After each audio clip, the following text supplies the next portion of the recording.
I did everything right and they indicted me. And I don't know what the I'm doing. Antifa! Hello, everyone, and welcome to the Katie Halper Show. We are thrilled to be here with you tonight. We have an amazing lineup. We have two segments we are doing. Our second guest is the wonderful Behrooz Ghamari, who is a sociologist and historian who has written a lot about Iranian's revolution and the aftermath, and has a really incredible story that I would just say does not line up predictably with his political views and positions on Iran. So I'll leave you in suspense about that. But it's always a real pleasure to speak to Behrooz. So I'm really looking forward to that. But our first segment will focus on Latin America, South America, imperialism, colonialism, and the World Cup. And that will be with Ajamu Baraka and Clau O'Brien Moscoso. Before we bring those esteemed guests on, please do like the stream, give it a thumbs up. That's a free way to support the show. Also subscribe if you haven't already subscribed. We have a really exciting guest to talk about the recent Keir Starmer news in UK. I'll give you guys a hint. I'll tell you after our first segment who the guest is, but who's someone who you would really want to hear from when it comes to Keir Starmer? Guys, put it in the comments and I'll let you know. And that will be at our Friday stream. So this is the reason that you should definitely subscribe to the channel so you don't miss any streams, because we do them usually on Fridays at 12, but every now and then we do them a different day. Also, please do become Patreon supporters at patreon.com/The Katie Halper Show. That's patreon.com/The Katie Halper Show. If you do that, you will get access to early release content. You will get access to extended interviews, bonus interviews. For instance, if you missed our live on Friday that we did with Haim Rashid Zabner, you will have access to a really spicy segment we do with him where he suggests that perhaps Israel has threatened Donald Trump and that may explain some of his behavior. He gets into some Epstein theories and also talks about Israeli terrorism against the United States in the form of the USS Liberty and what that history has to do with today. So again, that's at patreon.com/The Katie Halper Show.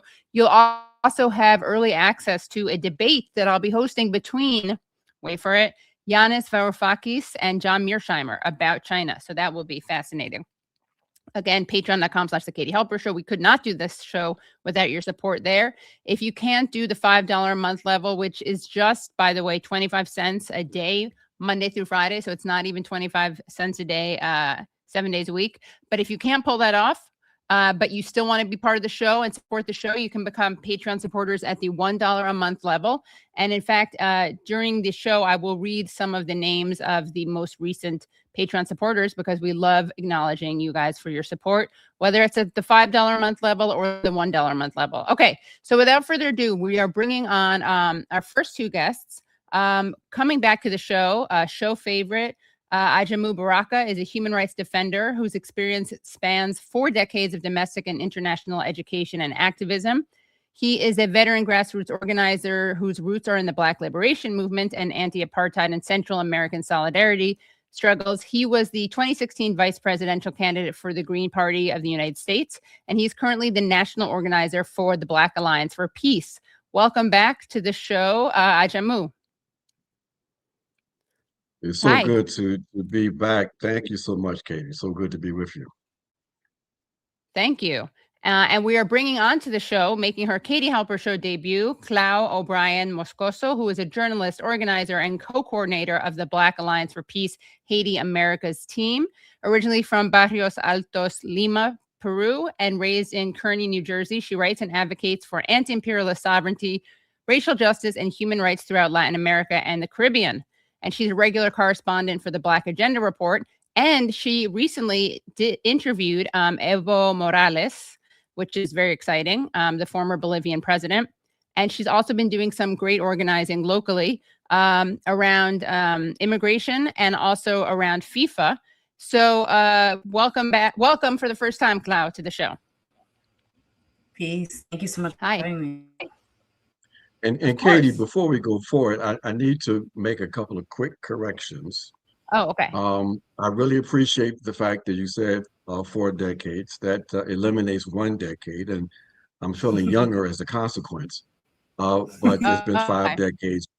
But the most important piece of it is that I'm no longer the national coordinator for the Black Alliance of Peace. I'm the director of their North-South Project for People-Centered Human Rights. We have 3 new fantastic leaders of the Black Alliance of Peace. So I just wanted to make sure that your viewers and listeners have that information.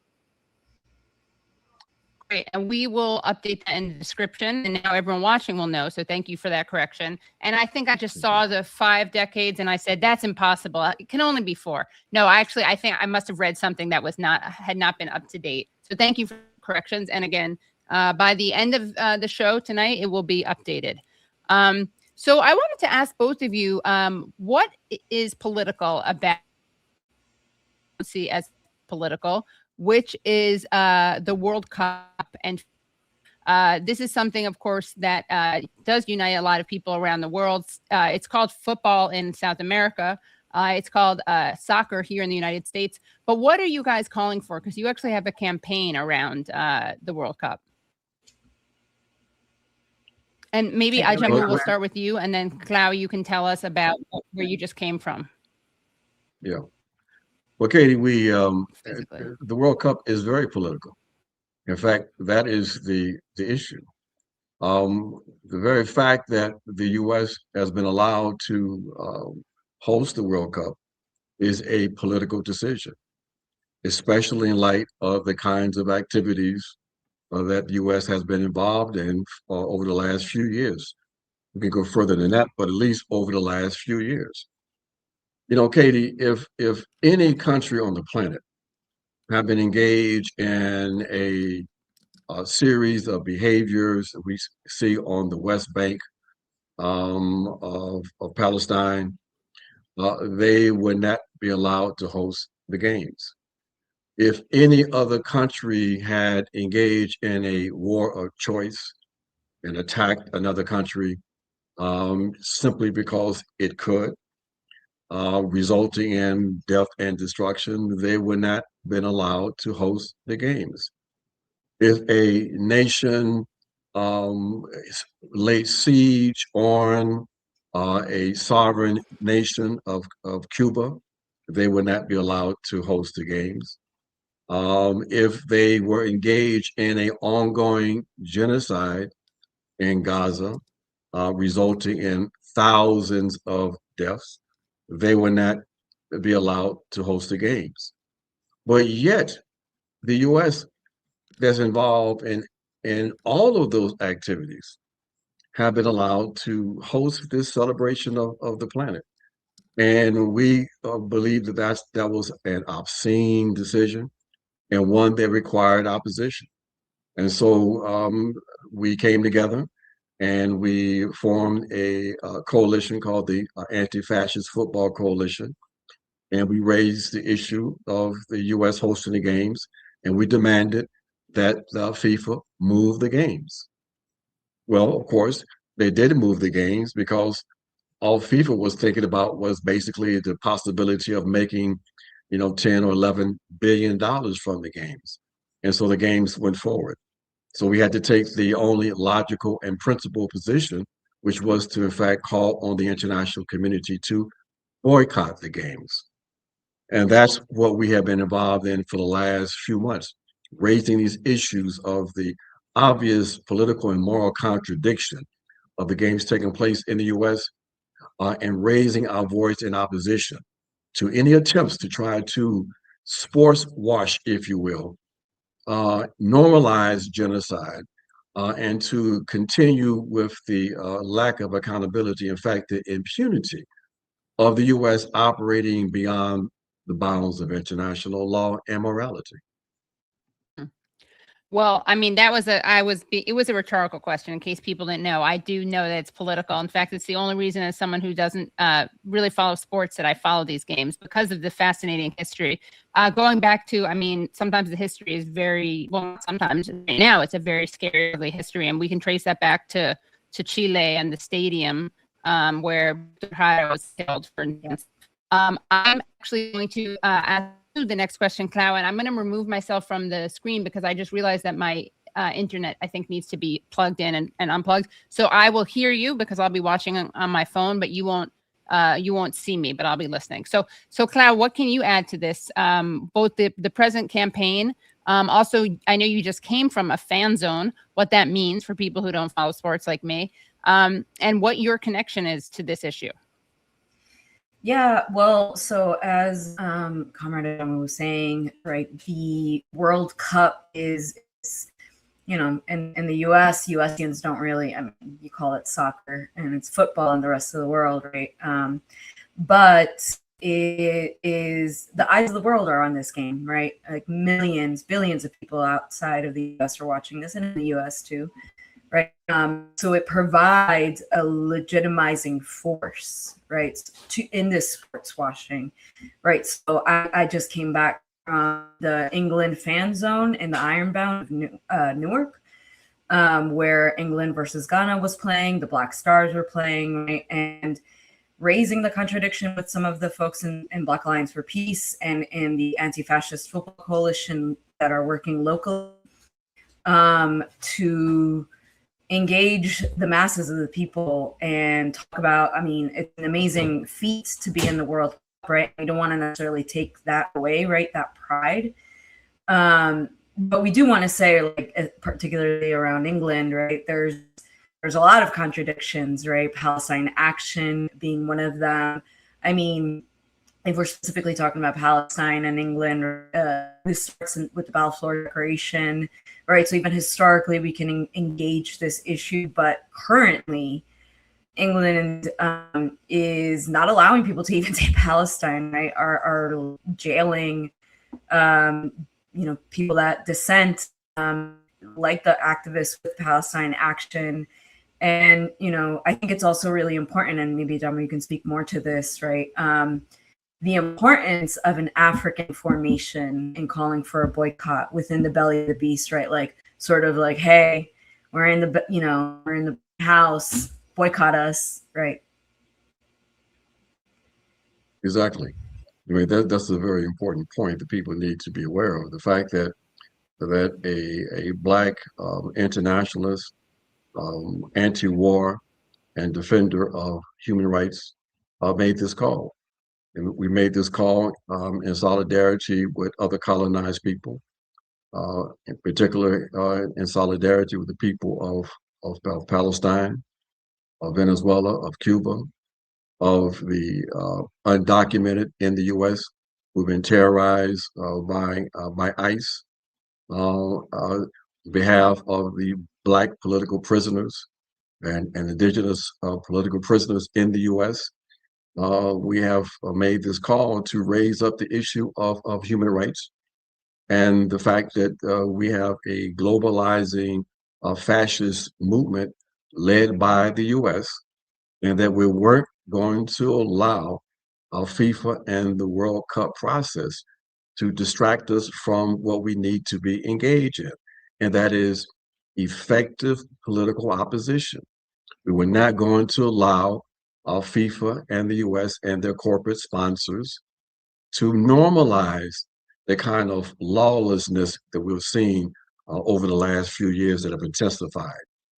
And so that has been the objective of our work. And it's very interesting that in the few weeks in the lead up to the beginning of the World Cup, that call that we made began to gain traction. We were told at first that it was something that was pie in the sky and it wasn't going to happen. We weren't naive. We didn't believe that the international bourgeoisie that was going to travel to the U.S. was going to pull their tickets and not come. But we believe that taking a principled position was imperative. And we made that call, we made that position, and people are thinking about these games. They've been exposed to the kind of behaviors that people were subjected to who were trying to travel to the U.S. From various countries, primarily from the global South.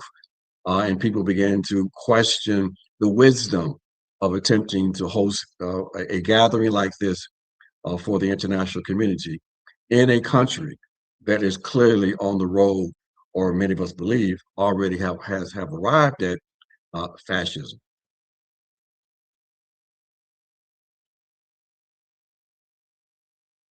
Thank you. Sorry about that.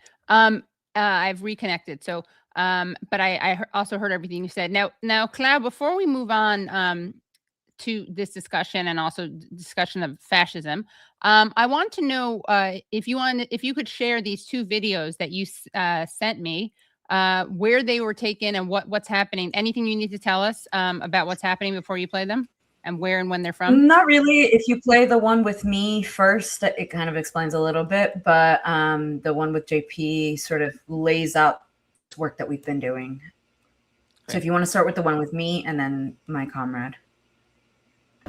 This is Clau O'Brien Moscoso reporting live for Black Agenda Report and Sovereign Media. I'm at the Newark fan zone in the Ironbound for the England versus Ghana game.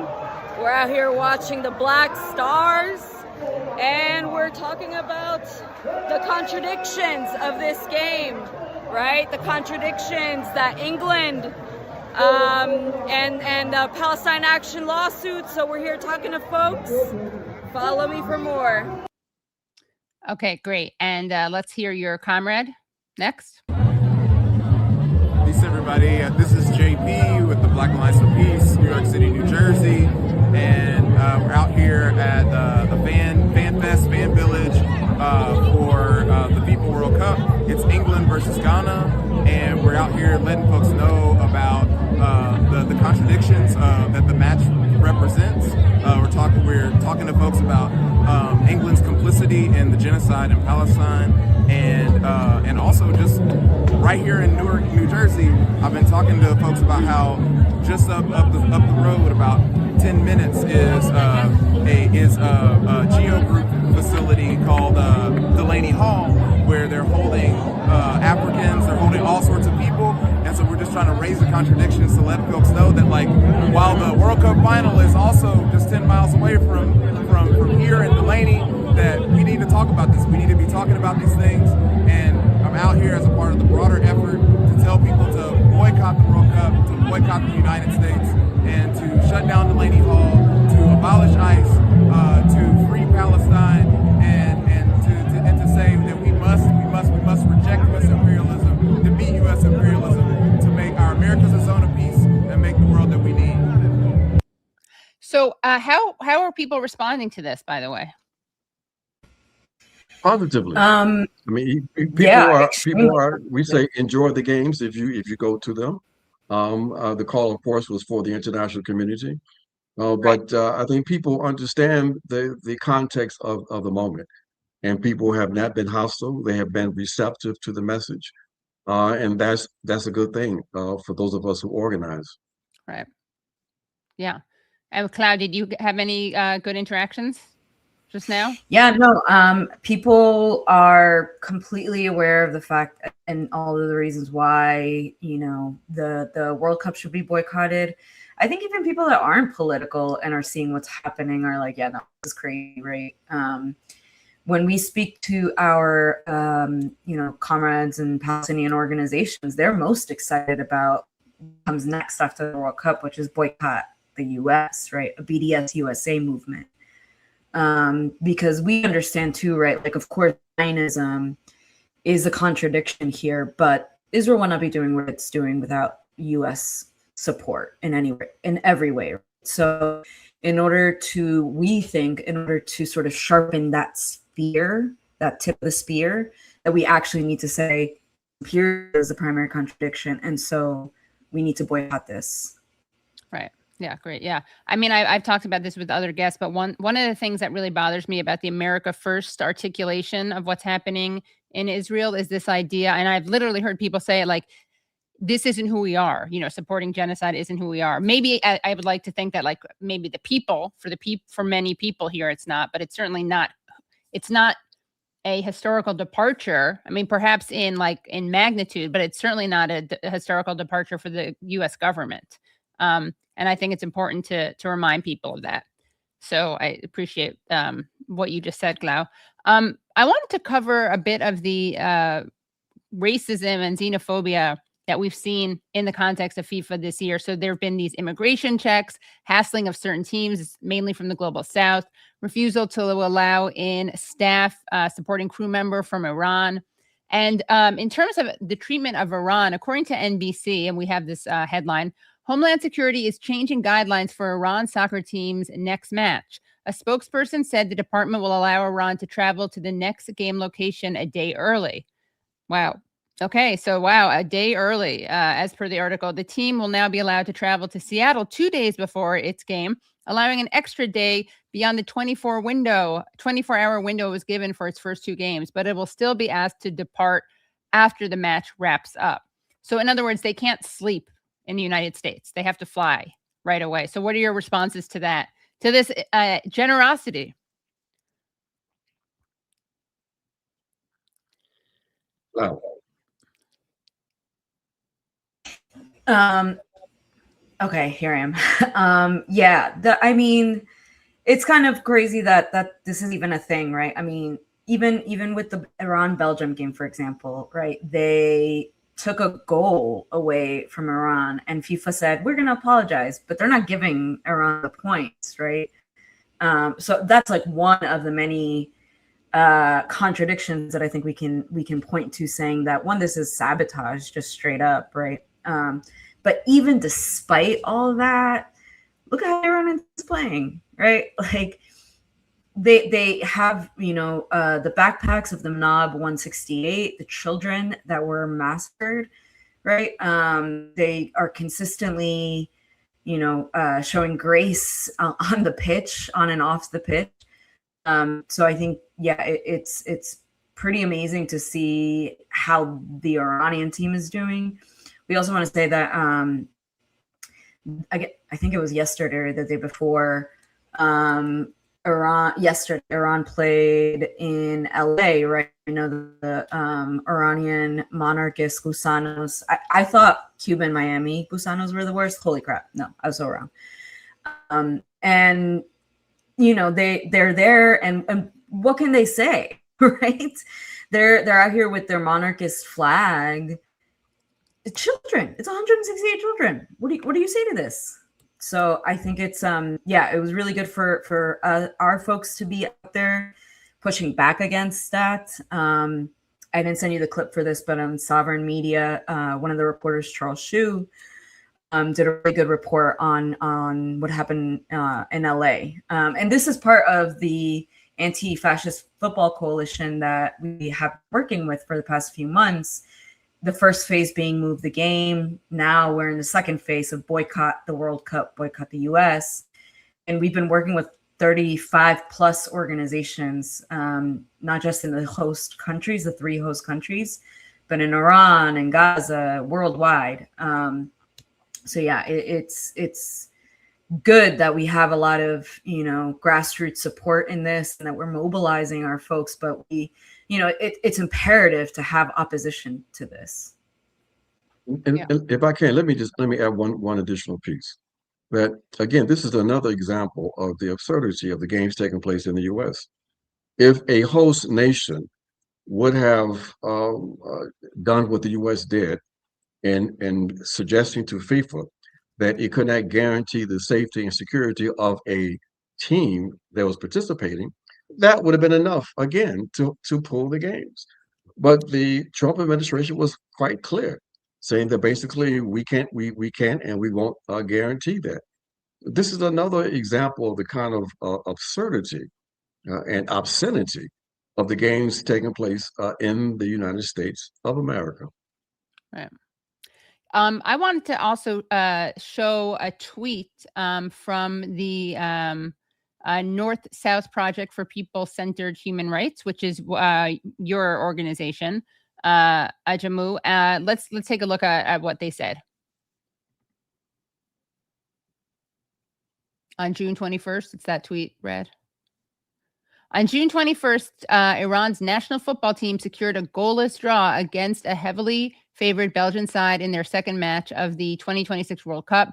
Were it not for a highly controversial offside call, they would have won outright with the only goal of the game.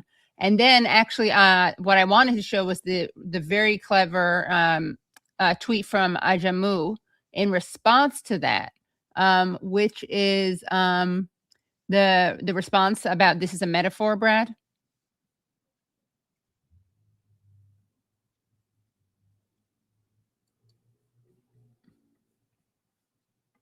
Okay, this is a metaphor for how the West emerged hegemonic and why it is on the decline. So can you expand on that, on what you mean there?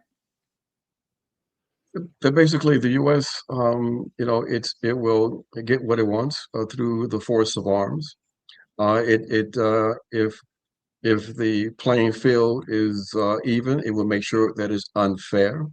And when it can't control the playing field, then what we see is what we see developing right now globally, and that is that the U.S. is unable to compete and is on a decline.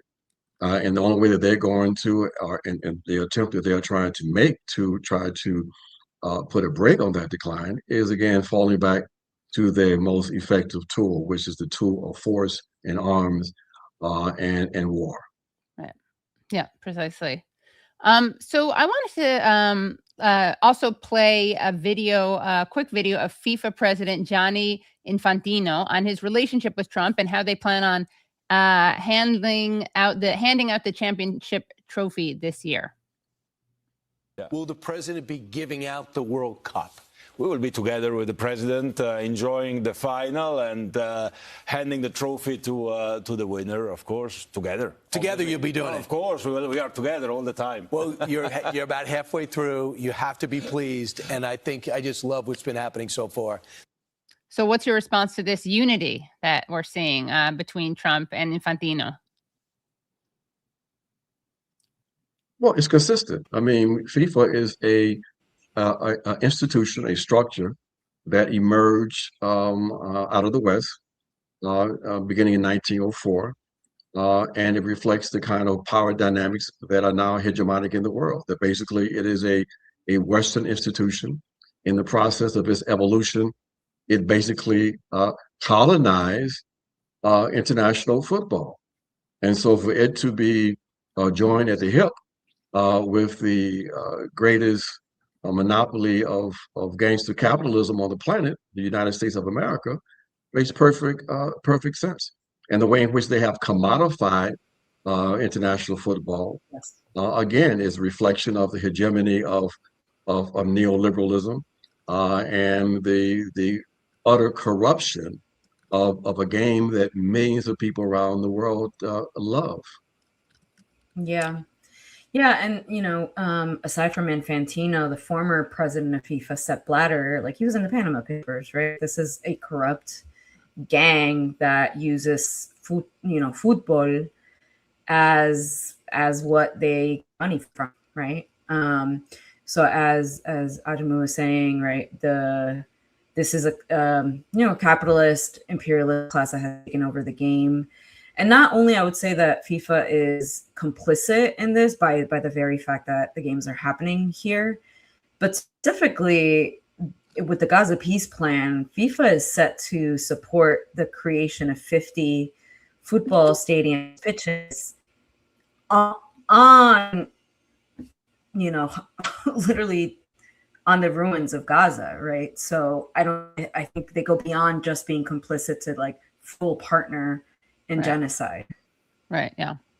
So shifting gears to although again it's related because this is such a beloved game in South America, but I wanted to talk about what is happening right now in Peru and Colombia. And Ajamu, you're based in Colombia right now.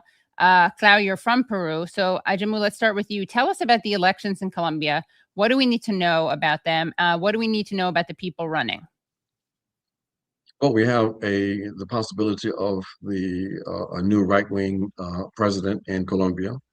I think most of your listeners are aware of the fact that the current president, Gustavo Petro, his term is up.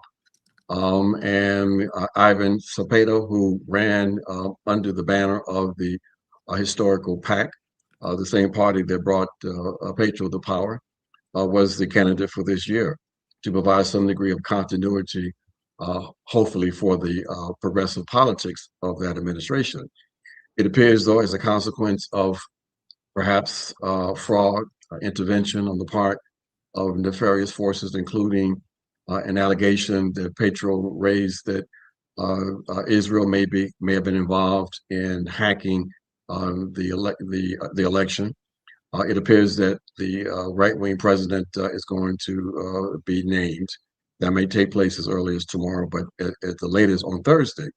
That would be a very significant blow because the only states that exist that still have some degree of oppositional force to the recolonization of the Americas was Colombia and Mexico.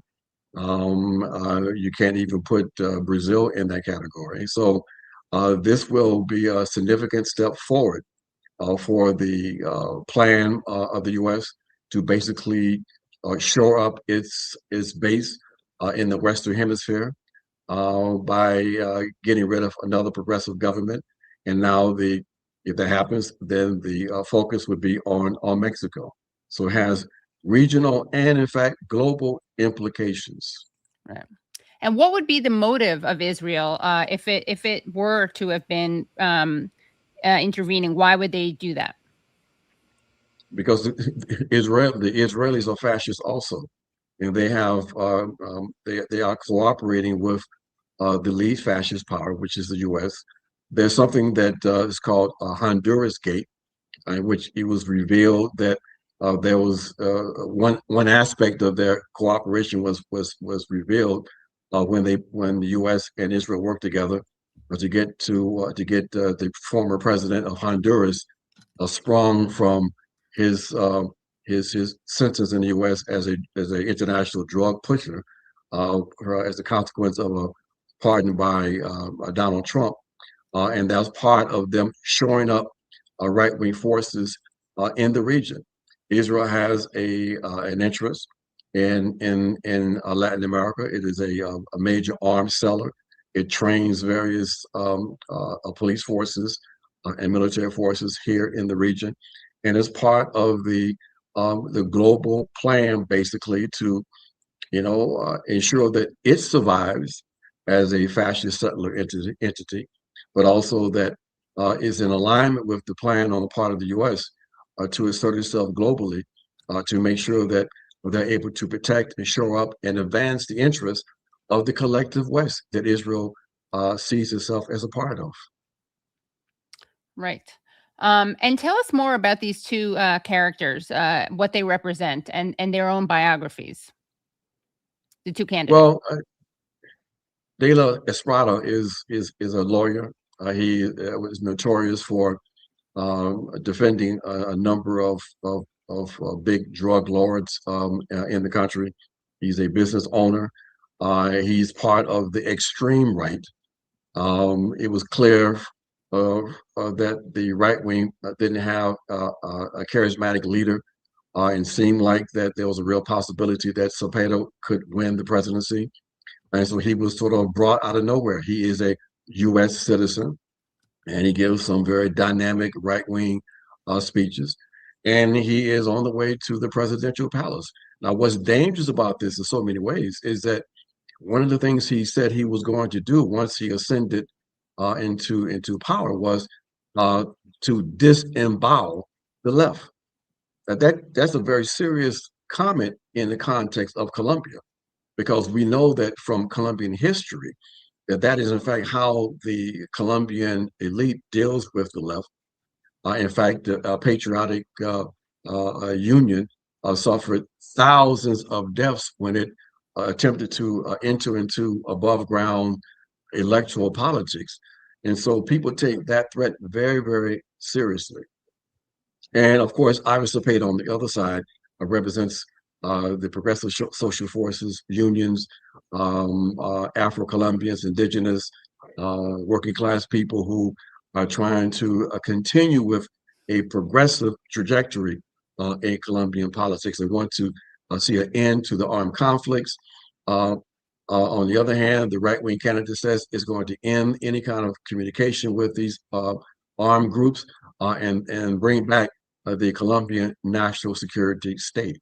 So that means more war. Right. Wow. And what do you have to of course, I'm going to ask you about Peru, Clau, but anything you want to add about what's happening in the Colombia elections? Yeah, I mean, to Ajamu's points, I think we are it's dark times, right? In Latin America, I think Colombia might be seeing a return of, Chavez called Colombia the Israel of Latin America. I think they're going to see a return to that. In Peru, Fujimori it's not announced yet, but likely seeming that she will be coming out as winner. And in very similar fashion, there's a lot of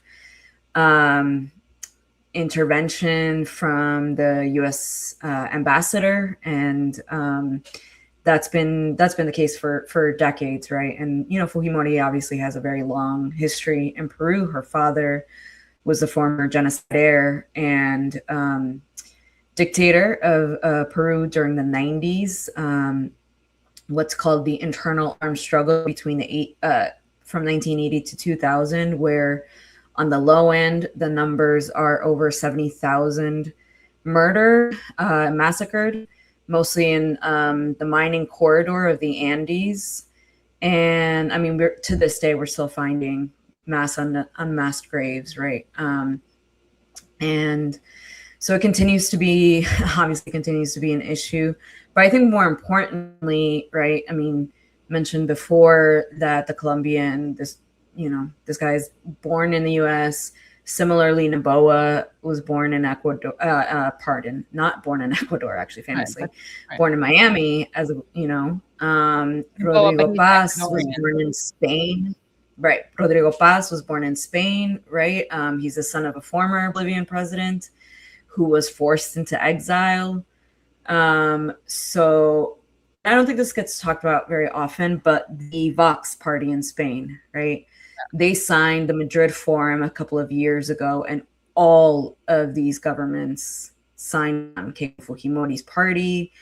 I'm not sure about Colombia's potential, president right now, but a lot of these forces that we're seeing, even in Bolivia, right? The Cruceñistas, Juvenil Cruceñistas, they're a right-wing paramilitary youth group from Santa Cruz, signed on to the Vox Madrid Forum, right? So we are seeing, as John has been saying, and as BAP has been saying, right, this U.S.-led global fascism.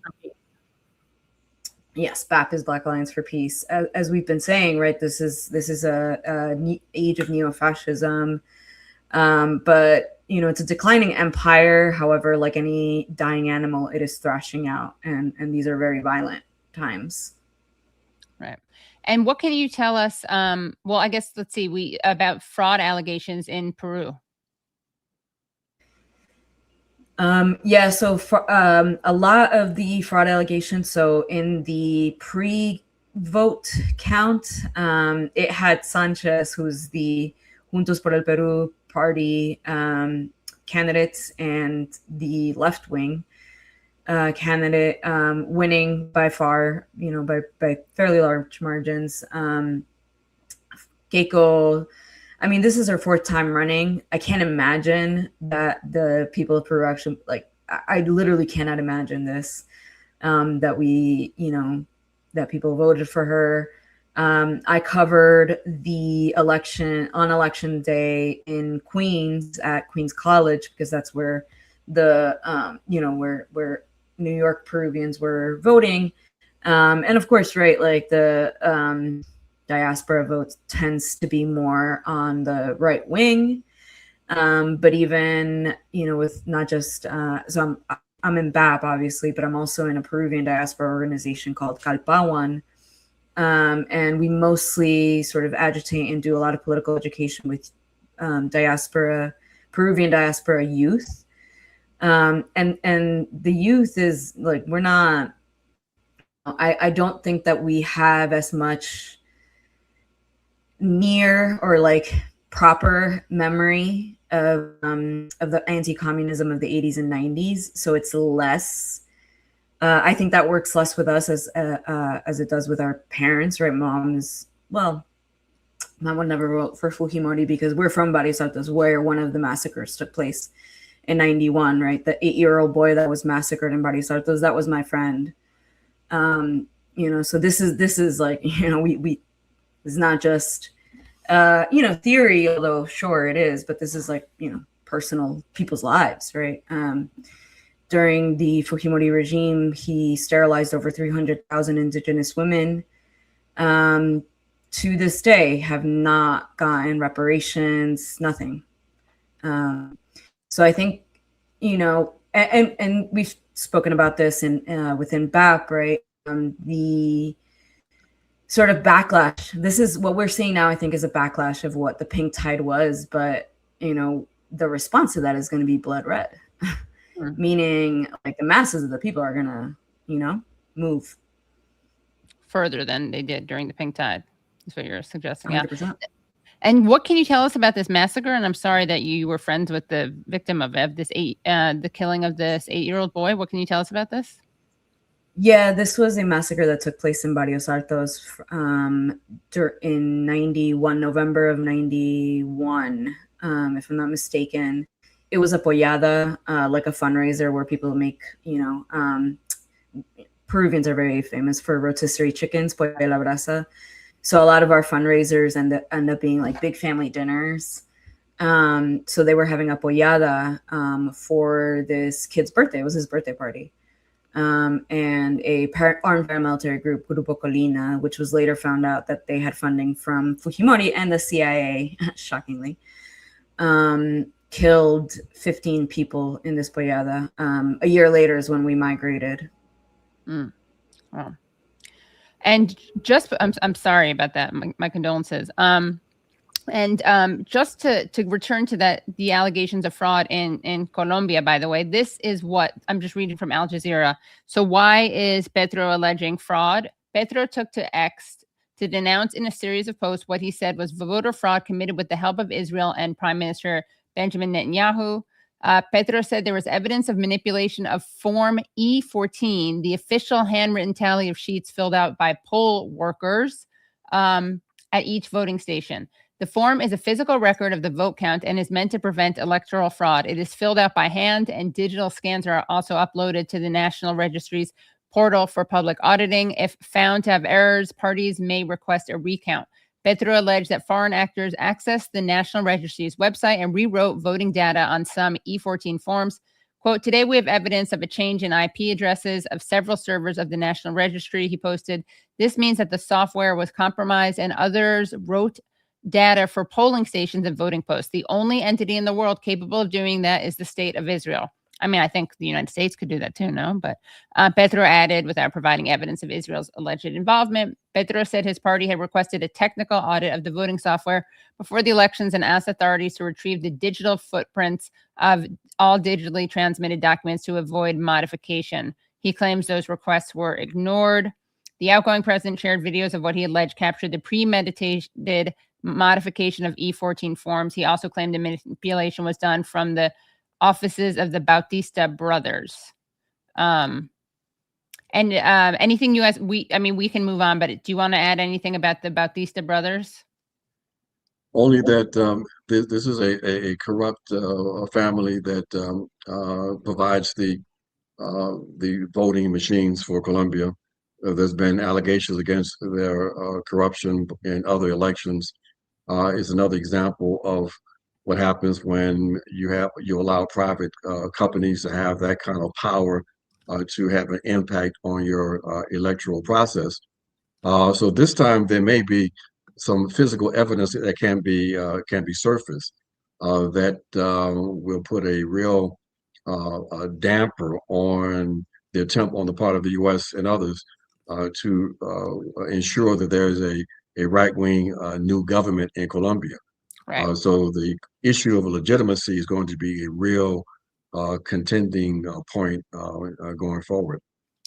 And another thing I want to just add is that, so De La Espriella, the conservative, the right-wing one, has voiced a lot of support for Israel. He made pro-Israel promises and said his government would, quote, defend Judeo-Christian principles, end quote. He pledged to reverse Petro's 2024 decision to cut ties with Israel and his promise to relocate the Colombian embassy to Jerusalem. And Netanyahu congratulated De La Espriella on Monday, saying, quote, I look forward to working with you to strengthen the bond between Israel and Colombia. So interesting, very interesting. Consistent. Yeah. Consistent, yes. Right. Yeah. And again, with Israel, what constantly happens, and we talked about this with Haim Rashid Zabner, who again is a former Israeli. He's has been living in London for decades. He wrote a book on the Israeli army, an army like no other. And we talked about how, and he's the son of 2 Holocaust survivors, by the way. So he's part of this great organization called Holocaust Survivors and Descendants Against Genocide. And we were talking about how, you know, you get called an anti-Semite for making allegations that aren't even, that they're not even about Jews. They're about Israel and Israelis. And when you make these allegations, and I understand why, because we do come off as unfairly as conspiracy theorists, precisely because Western media never reports on the truth. And ironically, I have to wind up pointing to Israeli media to say, no, there was a Hannibal directive where they said that they kill their own. And you don't even have to look at a left-wing Israeli newspaper. It's in, the biggest Israeli newspaper. No, there was mass rape, not of Israelis on October 7th, but mass systemic, I should say, if not mass, systemic rape of Palestinians, both before and after October 7th.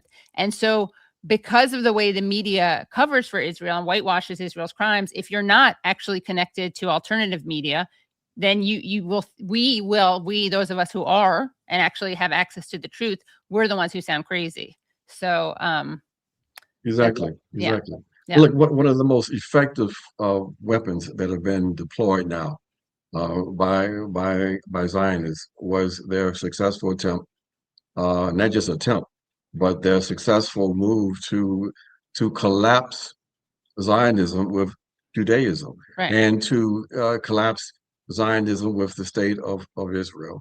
And so that if one questions or criticizes the state of Israel, then you are ipso facto criticizing Jews, and therefore you run the risk of being branded anti-Semitic.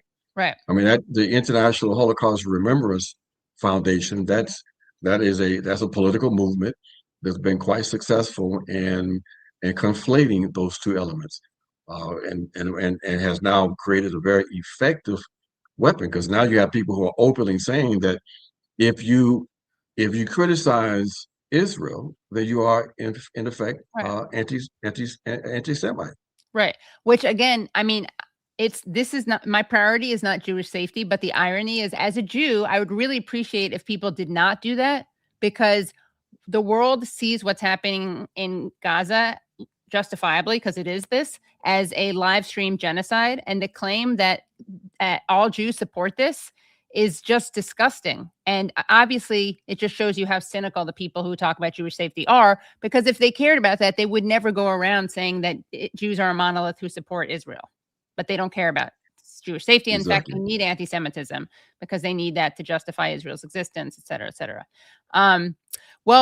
Any final words? This has been so enlightening. I love this combination of guests. Anything else you want to say about, Iran,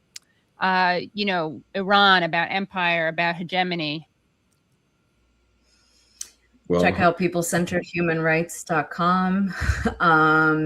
This is the project's website, where we have not just around the Boycott the World Cup and Boycott the U.S. work that we're doing, but all of the work that we do, right?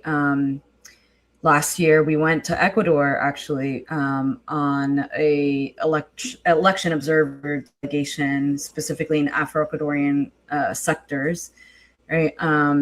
So this is very important work that we're doing, sort of linking up the struggles of the global North and the global South, right?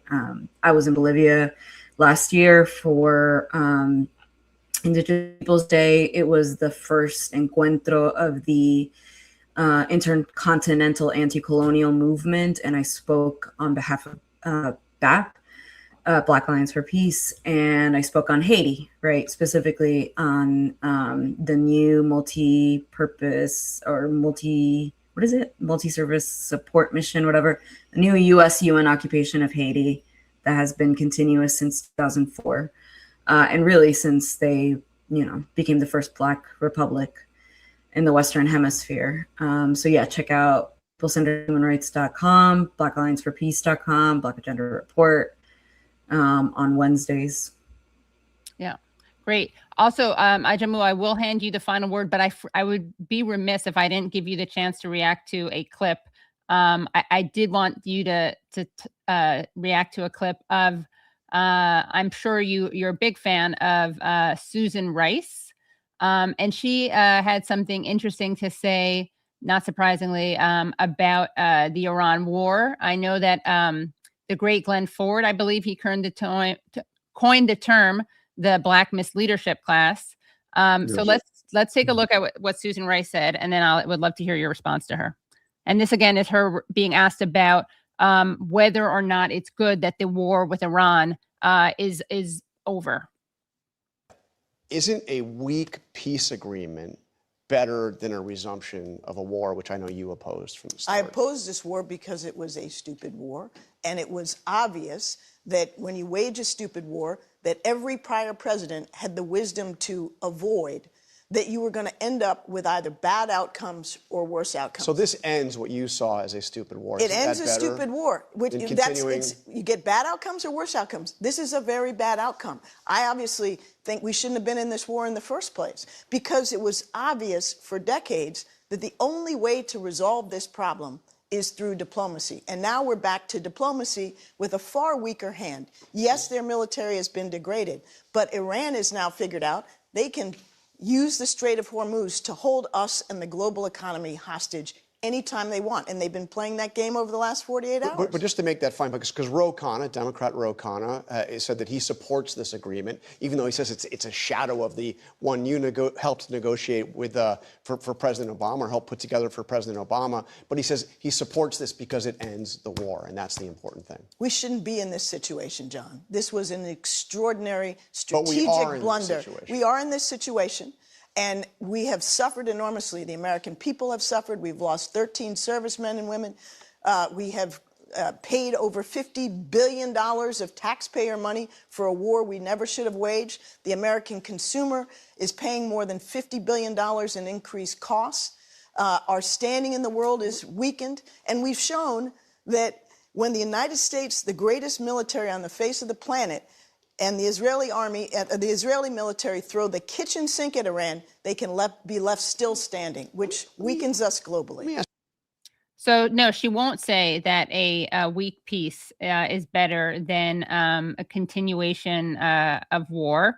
What are your thoughts? Oh, and I should mention that Susan Rice is a former UN representative and also national security advisor to Obama. So Ajamu, what is your response to this analysis? You hit the nail on the head. Basically, what she represents is a very strong current within the Democrat Party and within the U.S. foreign policy community that wants to see the job finished.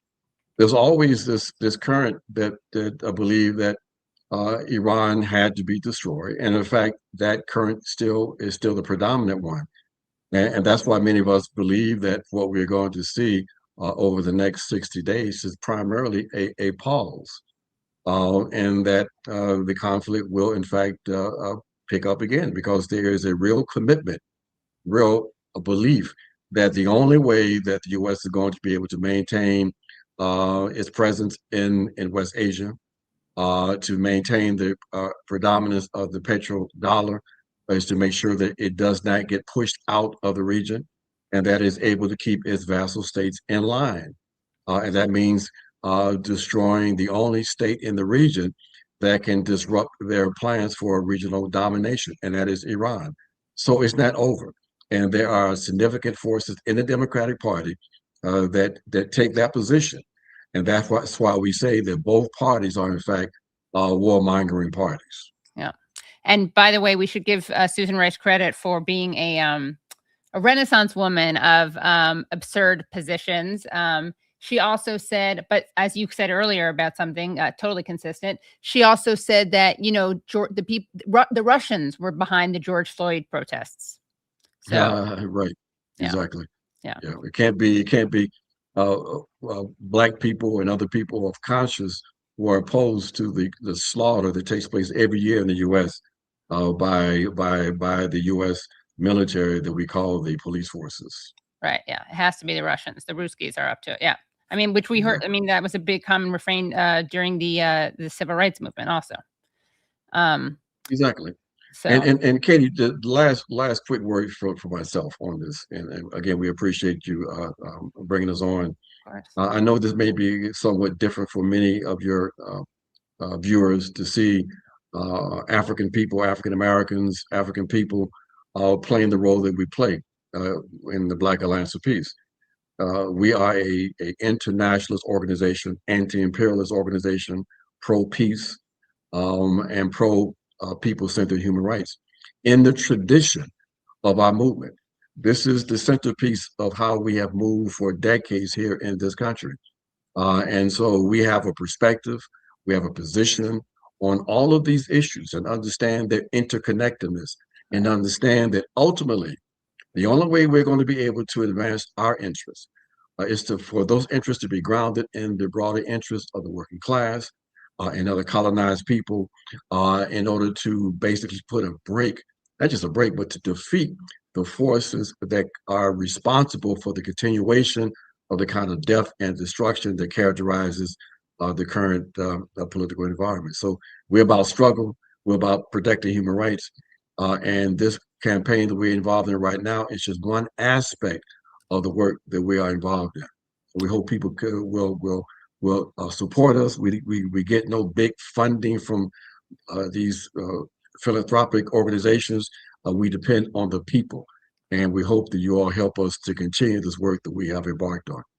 Well, I will say that, yes, that's definitely what a lot of even like progressive media shows, obviously corporate media shows that, but we do make sure to bring on people like Margaret Kimberly and the great talk about Renaissance man. I mean, prolific.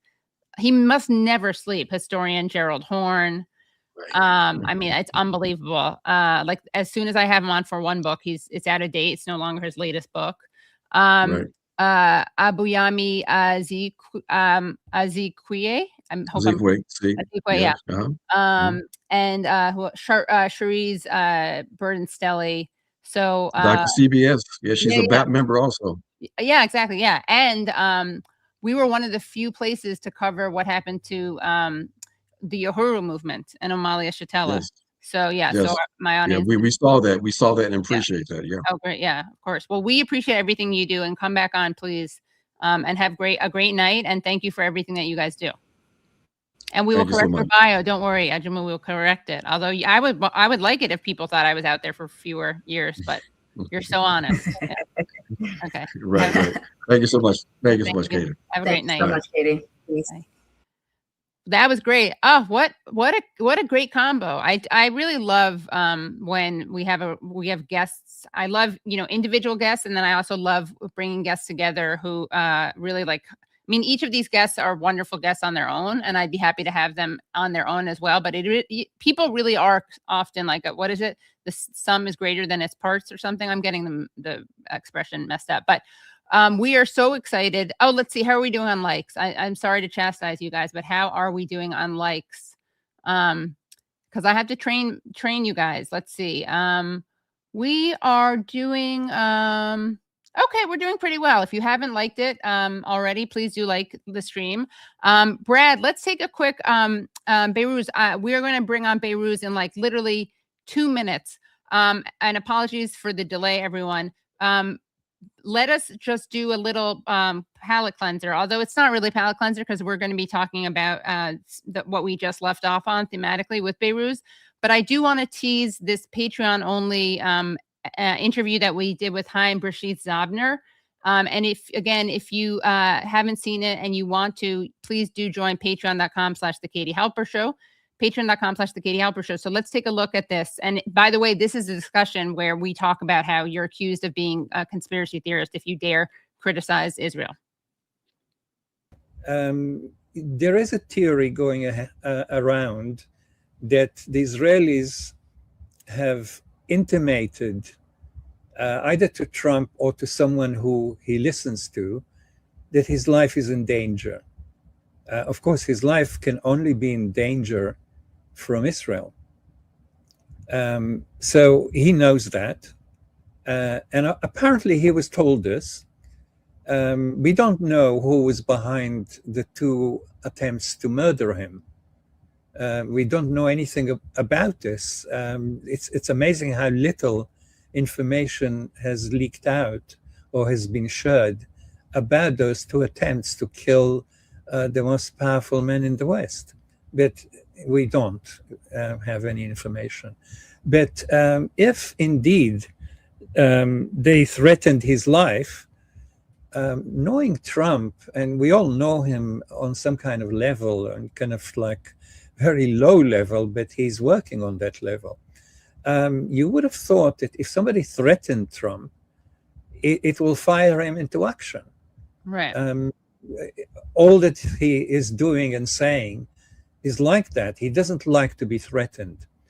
And I think that he only agreed to sign the memorandum of understanding because Netanyahu threatened him.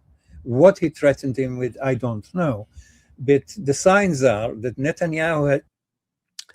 And to see what the signs show, please do go to patreon.com/The Katie Halper Show. You'll see a great interview with Haim Brashid Zabner where we get into that, and also the attack on the USS Liberty and Haim's thoughts on Thomas Massie. And by the way, Haim is one of the characters that we follow in our documentary about Holocaust survivors and their descendants speaking out against the Gaza genocide. So just very grateful to Haim for all of his work. So we are bringing on, I'm so thrilled to be bringing on someone who I've been wanting to interview for a while. I've had the pleasure of reading his books. I don't have them with me because I'm not at where I live full time right now. Behrooz Ghamari is an Iranian-born American historian, sociologist, and professor. He's the author of 4 books, including Remembering Akbar Inside the Iranian Revolution, and most recently, The Long War on Iran, New Events, Old Questions. He is also a fellow at the Center for Place, Culture, and Politics at the CUNY Graduate Center, and is affiliated with the Institute of Iranian Studies at the University of Toronto. Formerly, he was professor and chair of the Department of Near Eastern Studies and director of the Center for Iran and Persian Gulf Studies at Princeton University. So welcome to the show, Behrooz. Thank you for having me again. Of course. Yes, I was thrilled. Aaron Mate and I had you on yes. Idiots, and that was a wonderful discussion. I want to ask you if you had anything that you wanted to say in response to what was discussed in either the clip we just showed with Susan Rice or just the discussion that we had with Clau and Ajamu.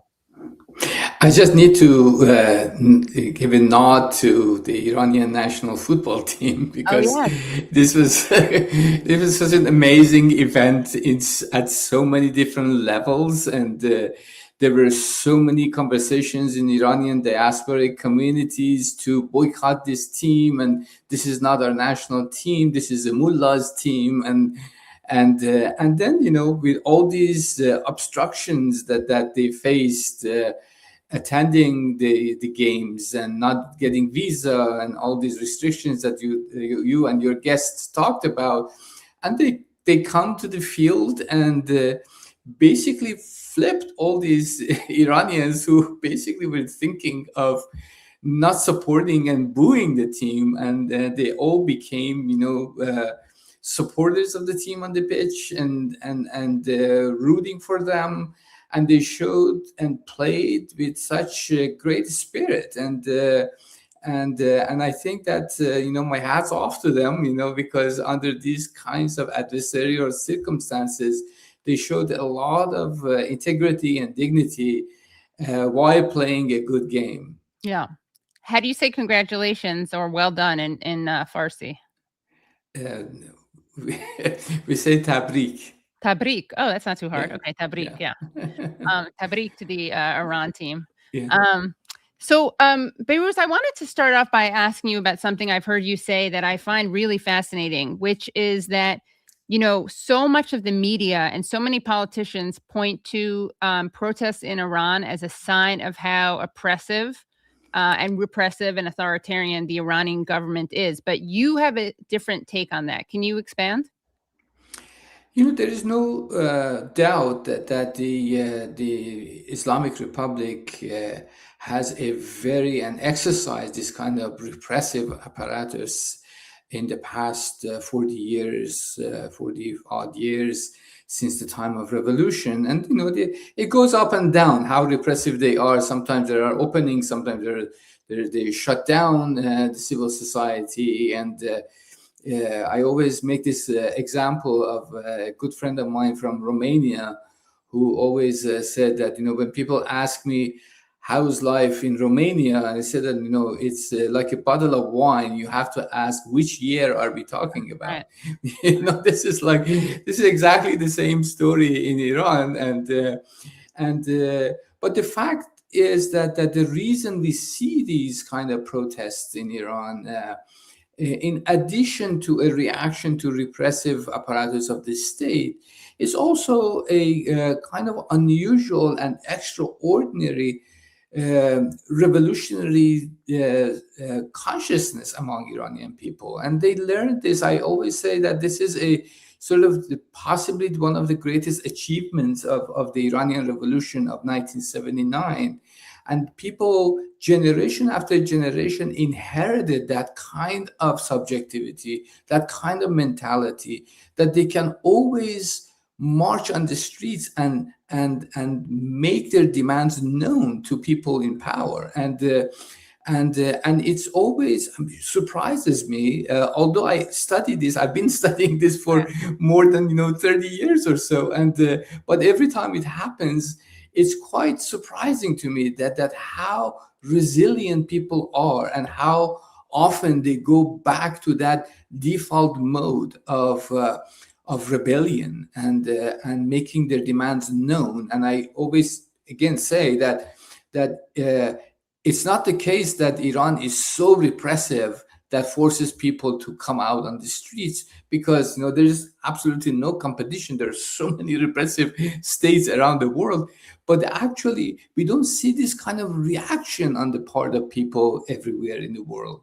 And in that sense, if you're looking for an exception, if you're looking for an extraordinary event that is happening in Iran, that exception is not the repression of the government. That exception is the way people react to that repression, which again is an inheritance of the revolution of 1979.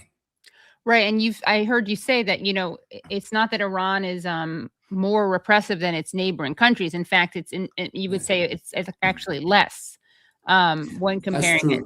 So no, that's true. I mean, again, sorry, I interrupted No, you. please. I mean, if you look at, for example, Egypt, if you look at Saudi Arabia, if you look at Turkey, if you look at all the Gulf states, I mean, they're not bastions of democracy. We, for many years after the coup against Morsi, after the Arab Spring, there were more than 150,000 political prisoners in Egypt. And seldom you see that being reflected on the front pages of the New York Times or any other newspaper. And seldom you see that people actually pouring into the streets in defense of those political prisoners. Right. But once this happens in Iran, of course, I'm glad that the news of it gets out, and I'm glad that people talk about it. I'm glad that even if one person is arrested in Iran and faces torture, faces execution, we hear about it, people discuss it. But at the same time, we see also a very significant mobilization in society against these actions. And that I think that's really the part that often is missed in the mass media in the West. Right. I mean, when you said that, and again, it's not something I didn't know, right? When you talked about the repression in neighboring countries, but I was really struck. I was like, oh my God, yeah. The fact that you don't hear that point made more just speaks to how the media bias. I mean, it's not even like, that point is never made. And it is so clearly relevant, because if you're looking at why the United States is doing what it's doing in Iran, and it's claiming it's because of the repressive nature of it, obviously a relevant question to ask for any journalist worth their whatever would be, okay, well, what are you doing about Egypt? What are you doing about Saudi Arabia? That's right. I mean, that's a sign that questions the sincerity of this kind of politics. You know, when the U.S. government or in the media, they talk about human rights issues and civil liberties issues in Iran, and they're so militant about doing something about it, and then leave all our allies in the region untouched. You understand that this is not about really human rights or civil liberties. This is instrumentalizing that in order to advance a particular political project. And this has been going on for since we remember from the time of Iranian Revolution. You know, it's been a sort of 46 year sort of practice that I always also say that the road to transformation of human rights condition in Iran goes through Cairo, Jeddah, and Dubai, and Abu Dhabi, and then it goes to Tehran. You know, because that's how we need to think about it, and otherwise it's a mere instrumentalization, exploitation of this issue to advance those political projects. Right. And so, what is this political project?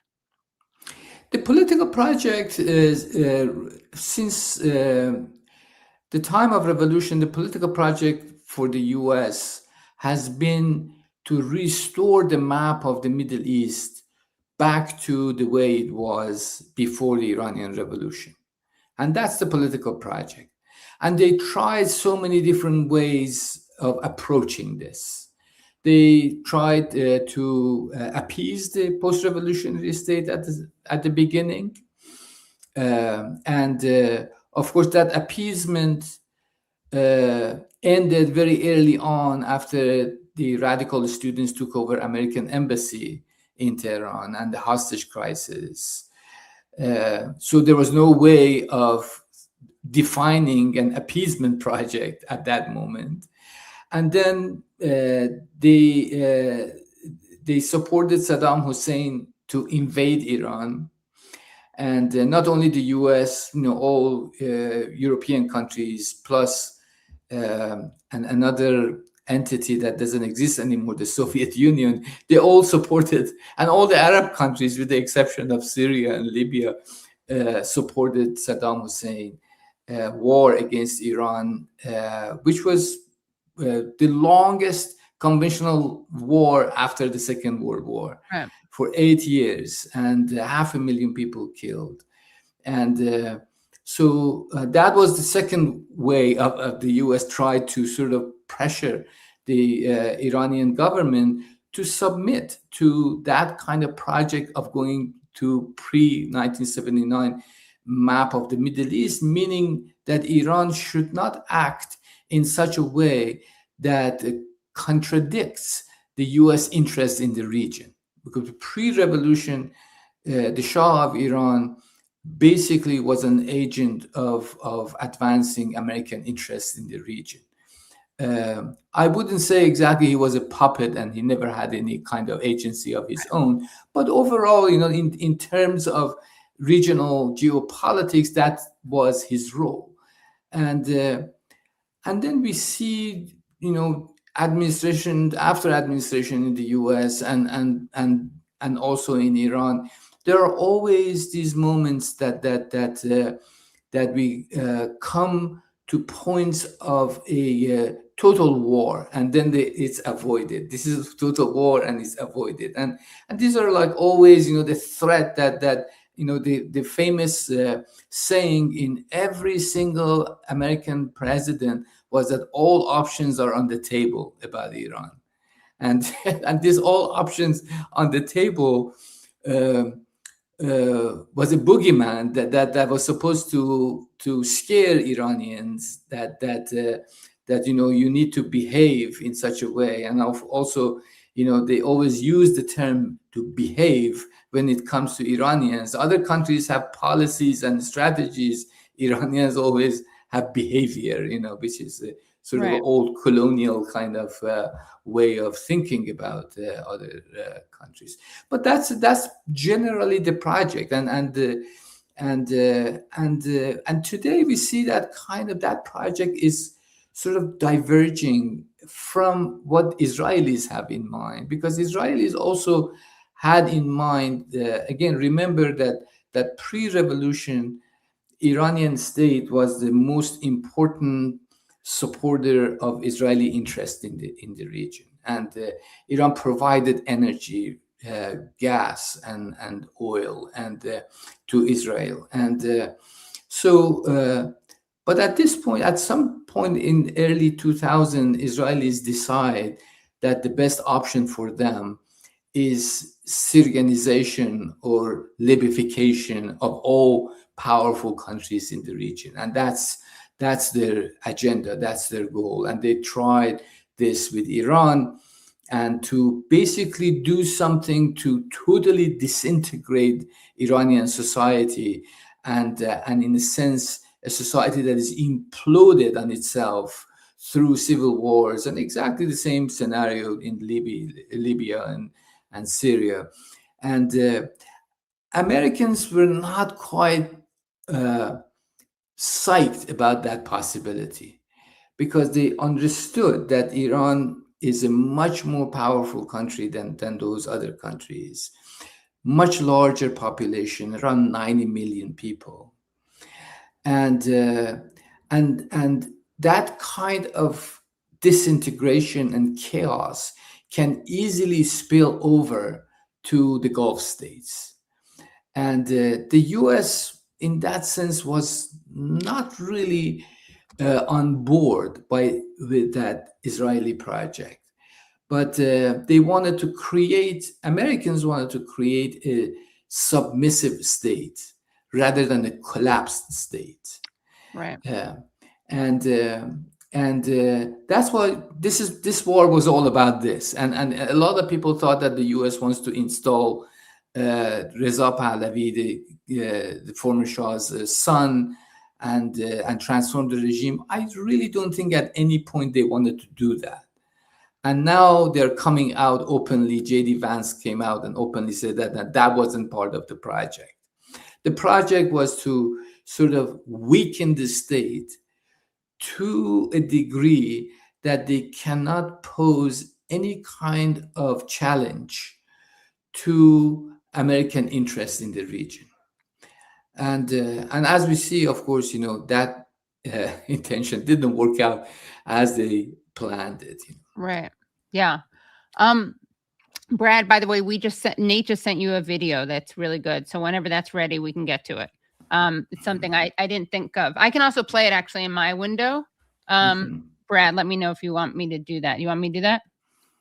Let's see. No, he's going to do it. Okay. Well, I'll just give people a sneak preview. It's very interesting. It's about the Shah and some of his statements on Israel, but we'll loop back to that. What do people need to know? People love starting the history of present day Iran, or the relationship between the United States and Iran.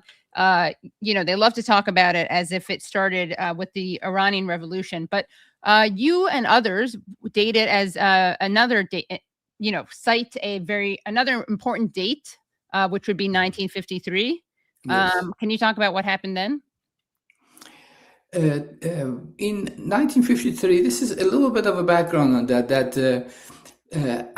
the end of Second World War, the U.S. finds itself in a very peculiar position that that we see the collapse of the old empires, the British and the French, mostly these two, and it wasn't quite clear that what kind of role the U.S. wants to play after the collapse of these empires, and they have a little posture of sympathy towards decolonization, democratic movements around the world. Even like Ho Chi Minh approached Americans, Fidel Castro approached Americans, and even Mohammad Mossadegh, who was the sort of the leader of nationalization of oil in Iran, approached the Americans. And they all thought that the US would be amenable and open to the possibility of the formation of democratic sovereign states. And I think that fork on the road, the US took the sort of the right side of that road, not right side of the history, but the right side of that road, that basically to replicate that kind of colonial relations. And this is the beginning of the Cold War. And in their mind, the main enemy of post Second World War was the Soviet Union and the spread of communism. And the guiding light for American foreign policy strategic thinking was to basically create obstacle for the advance of communist ideas around the world. And when the Iranian nationalization of oil happens, which was the Iranian National Oil Company was owned by the British. It was a joint project, and 80%. I mean, I want the people who are listening to this to pay attention. 80% of the profit would go to the British, 20% would go to the Iranian. This is Iranian oil, And so the Iranian Prime Minister, Mohammad Mossadegh, said that, this is very unfair. We nationalize the oil and we renegotiate this contract. And of course, the British didn't want to lose their privileged access to these resources, and finally sort of bring the U.S. to a position to overthrow the Iranian prime minister through a coup. This was possibly the most consequential CIA covert operation that really changed the history of the world in so many different ways. That's why a lot of people pay close attention to this 1953 coup in Iran. And so they ousted the president, the CIA, with the help of some Iranian military generals. They ousted the president, reinstalled the Shah.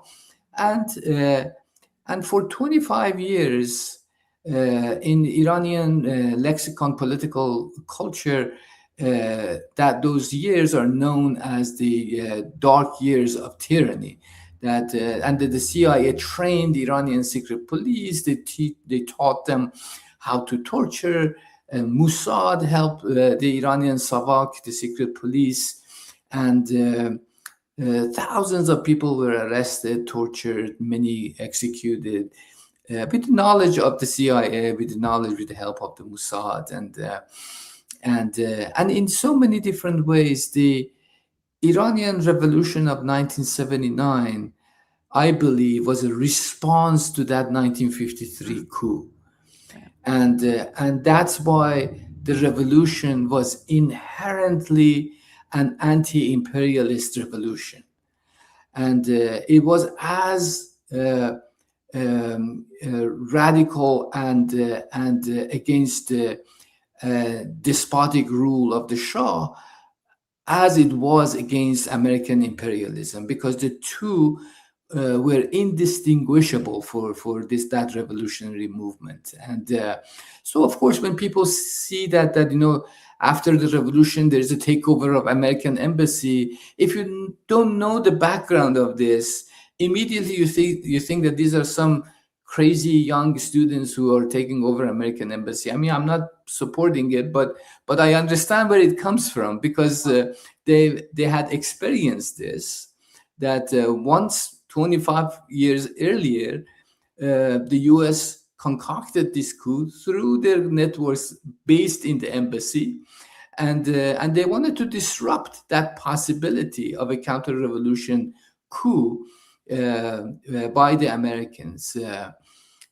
So one can understand and where it comes from without condoning, but this is the logic of it, and I think that it's going to be very difficult to sort of rebuild that relationship now, especially after these last year 12-day war and this year 40-day war, and now these negotiations, and which the key point in this is how to build trust.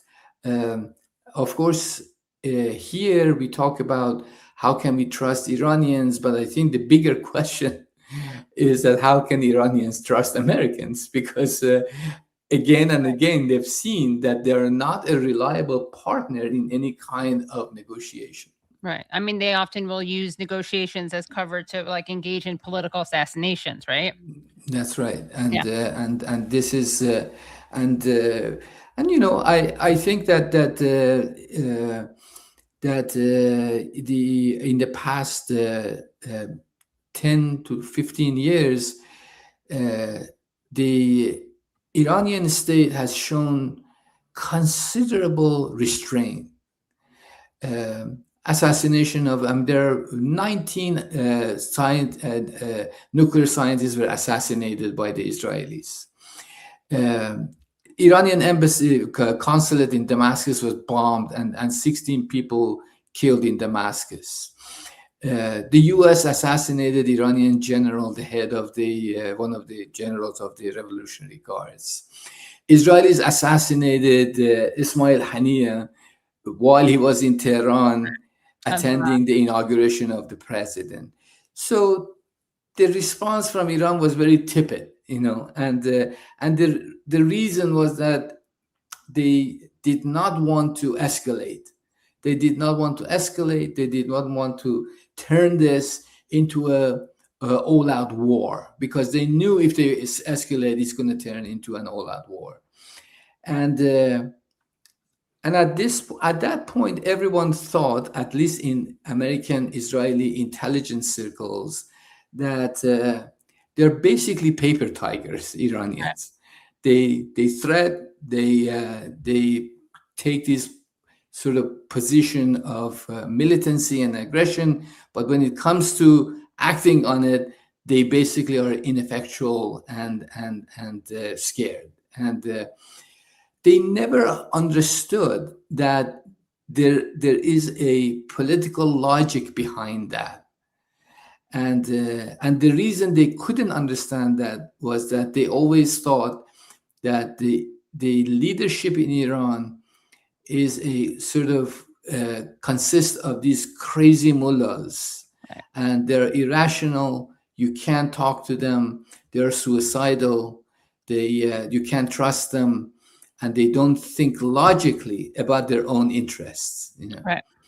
And but then, you know, one of the consequences of this current war was that, at least it appears to me that in the eyes of the world, even in the Western world, the Iranians appear to be pretty rational and logical and very measured. Right. And the Americans and Israelis are the crazy ones. Right. that you know, they basically untrustworthy, and they don't quite figure out what the exact objective of their actions are, and pretty much that's the definition of irrationality. You know, that if you don't understand the objective of your own actions, and not, you know, that's the ironic kind of consequence of this war was to see that Iranian foreign minister suddenly appears to be a very reasonable man, as opposed to American negotiators who are basically after the best real estate deals in Gaza. And so, not to mention, I mean, the talk of theocracy. I mean, you hear a lot of members of the Trump administration talking about the, like religious fundamentalism. These are like Mike Johnson sent a red heifer to Jerusalem. Pete Hegseth, we've had soldiers calling in to complain that they've been told by generals and their superiors that Trump has been anointed by Jesus to engage in this war. These are people who want to bring upon Armageddon. And it's such an inversion. I mean, I keep saying this. It's like what we're seeing so much now with Gaza, with Iran, with Lebanon. It's not just lies or like exaggerations. It's literally the inversion, right? So like the rational people are actually the ones who are cast as the irrational, bloodthirsty, backwards fundamentalists who are all one monolith. And that's so true. I mean, even recently, in an interview, Marco Rubio said that we are dealing with the radical Shia. I'm reading this from. We are dealing with radical Shi'i clerics who make geopolitical decisions based on pure theology. Right.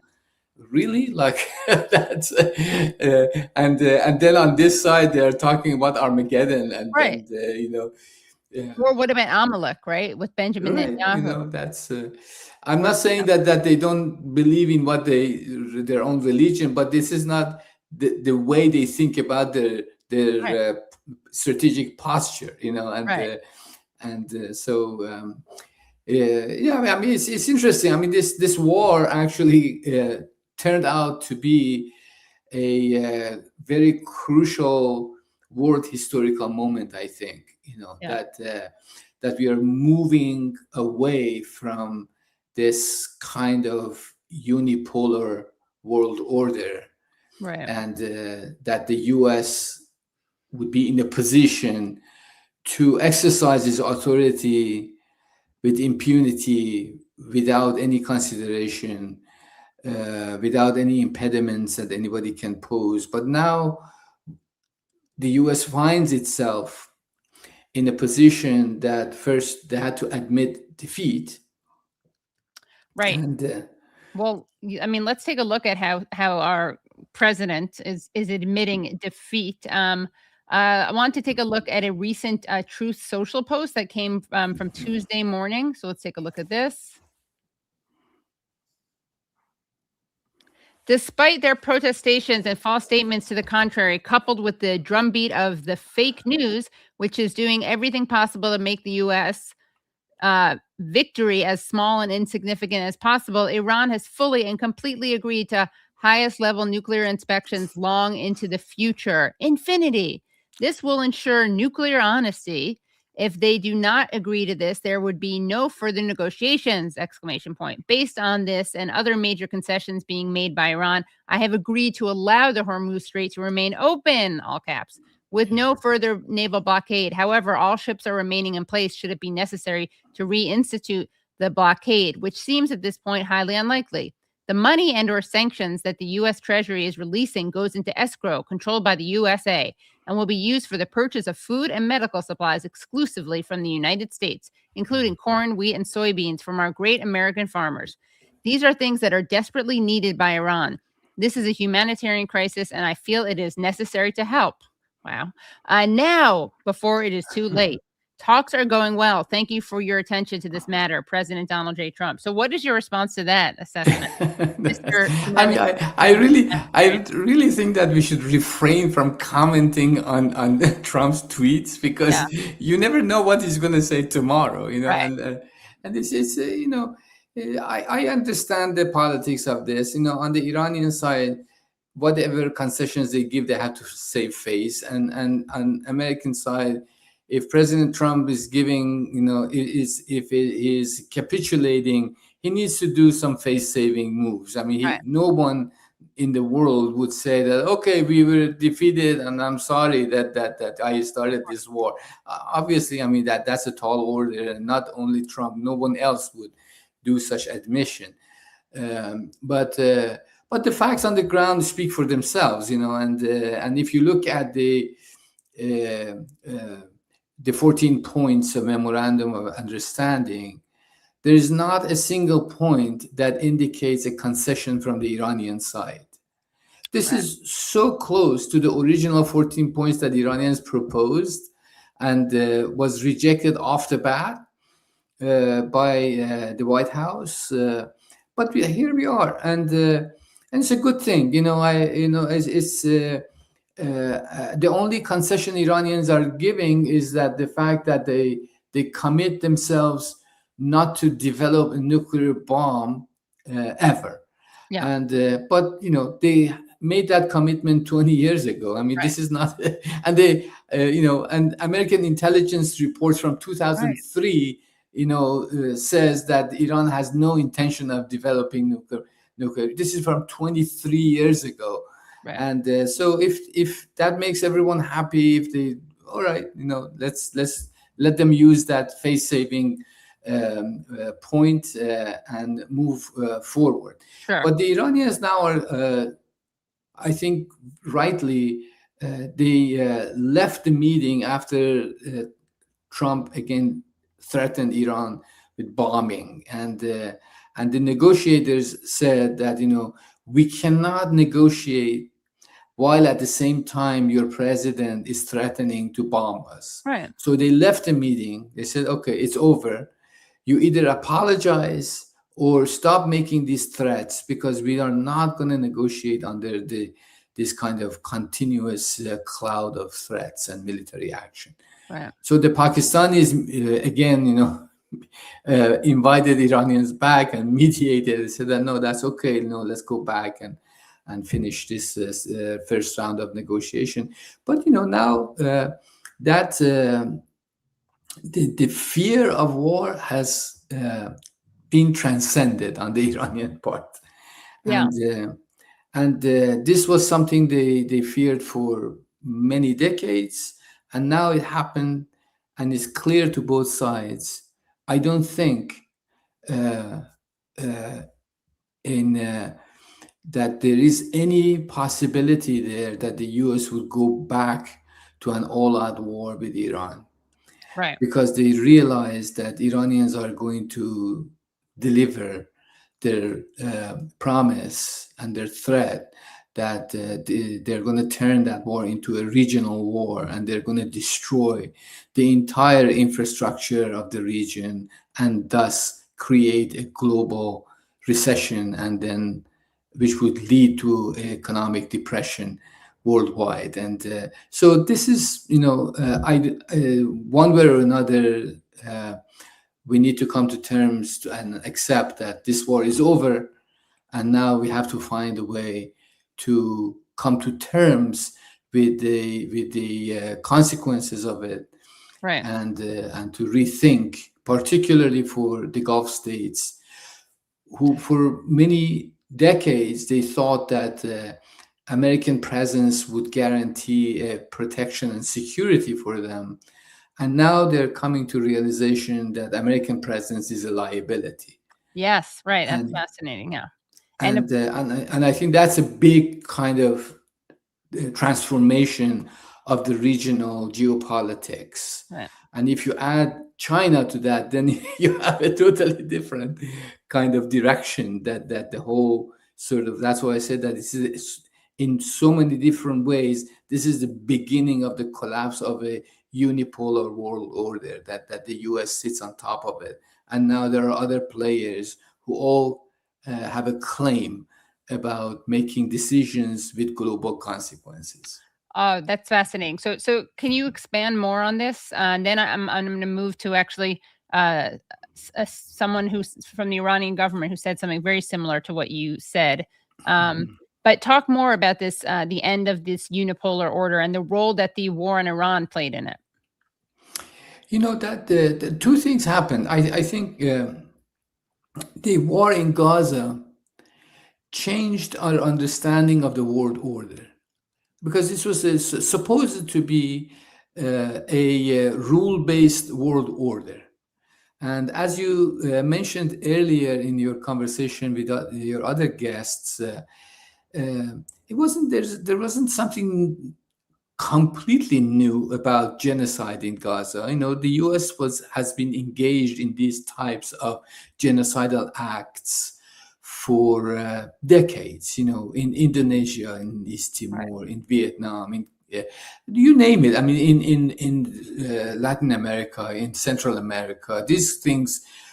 But it was new in a sense that it was live streaming, and it sort of drew its power from the fact that it was done with impunity, and that fact was quite important. That without that, I don't think we would have the war in Lebanon or the war against Iran, because that kind of understanding of impunity that Israelis put on the table allowed Americans to rethink that kind of way of thinking about the rule-based world order. Now, and then Rubio very openly in the Munich Security Conference a few months back said that, we are inheriting the Western powers that we exercise for 400 or 500 years around the world, without worrying about any kind of rules that would inhibit our desires and our authority. And then we have to go back to that time. And he even mentions that after the Second World War, we created all these rules and regulations. So bizarre. It's just like unbelievable. And then all the Europeans are sitting there applauding that we all want our old colonies back. Right, exactly. And but that's I think that was really the first steps towards the collapse of this unipolar world order happens with this kind of action that you exercise your authority with impunity without worrying about the consequences of your actions, because you are invincible. Right. And now suddenly that mentality has hit a huge barrier in Iran and the Persian Gulf. Right. And they realize that this is not really feasible. And of course, Iranians, and one of the reasons, one of the reasons that they rushed towards signing this memorandum of understanding was not only the upper hand that Iran had in the war front and blocking the Strait of Hormuz. It was the fact that Iranians were really moving very fast towards alliances with China, and Chinese are sort of sitting very comfortably and patiently watching this unfold. They have different kind of imperial exercise. They don't want, like the Americans, to be involved in the political affairs of anywhere they invest, and they just expand economically, they invest, they transform societies without basically having a particular interest in influencing the political circumstances of those places. And now, the Chinese are sitting back, seeing how the U.S. is sort of, the U.S. policies are unraveling, and the Chinese approach the Saudis. They signed a contract with the Saudis, a long-term economic cooperation, trade. They tried to bring Iranians and Saudis together, and they offered a very actually interesting package to Iranian for trade for a 25-year agreement. Iranians were sort of reluctant to sign this, and still sort of remain reluctant. And I think one of the reasons that the U.S. is rushing towards ending this issue, and that you see that in Trump's tweet, that they see a lot of opportunity in Iranian market, and they basically don't want to lose this opportunity to Chinese expansion in Iran. And the time is short, and they have to act very quickly. And this is happening very fast, and they have to intervene. But we'll see. I mean, that kind of multipolarity, I think now it's sort of emerging out of this war. But China and Russia and the BRICS and the Shanghai Cooperation Group, all these sort of very preliminary signs of emergence of this multipolarity we see. I mean, it's not going to happen in the next 6 months, a year, or 2 years. Maybe in 10 years we see something like that. But I think definitely if 10 years, 20 years from now, we see a different kind of world, historians would say that the point of departure for that was this war against Iran, and this kind of it all started from there. Wow. Well, Behrooz, I want to ask you a bit about your personal journey, because I mean, you are very, I would say, one of the most kind of persuasive anti-war voices and anti-regime change voices.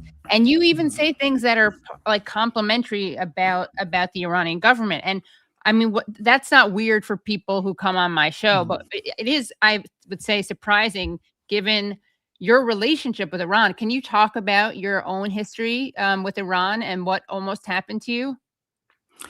The revolution, I mean, I was a big part of the revolution of 1979. And as you know, as a young Marxist student, and I was a firm believer that what Jean-Paul Sartre once said, that if you are not a Marxist when you are young, you don't have any dreams. If you remain Marxist when you are old, you are an idiot. I don't subscribe to the second part of that. But for us as young students, we were anti-imperialist, we were Marxist, we had socialist ideas, and we were part of the revolution. Small part of the revolution, but nevertheless a part of the revolution, very active.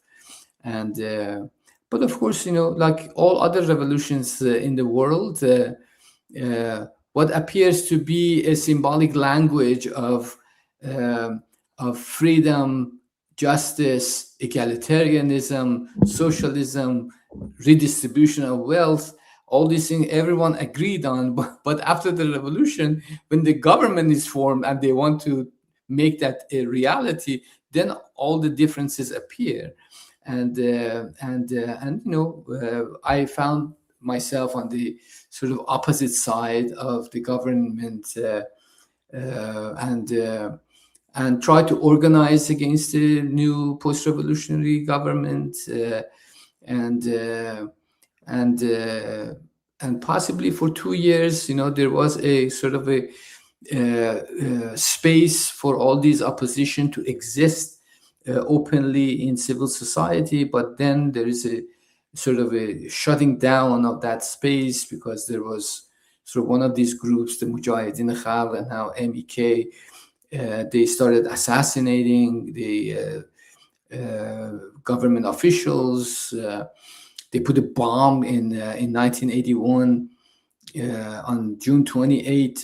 They put a bomb in the headquarters of the ruling party and killed 110 people of the members of the Politburo of the ruling party, and 25 members of the parliament were killed overnight. And they assassinated the president. They killed the prime minister, and the government, of course, they reacted in the same way. They arrested everyone they could get their hands on. And in summary trials, they executed thousands of people. And that went on for 2 years of mass executions. And, I was also arrested, at that time. Very difficult time, of course, that in 1981, and I was in prison till 1985.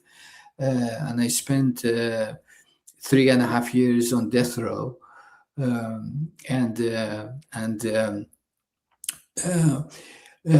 I think one needs to understand that there's a context to it.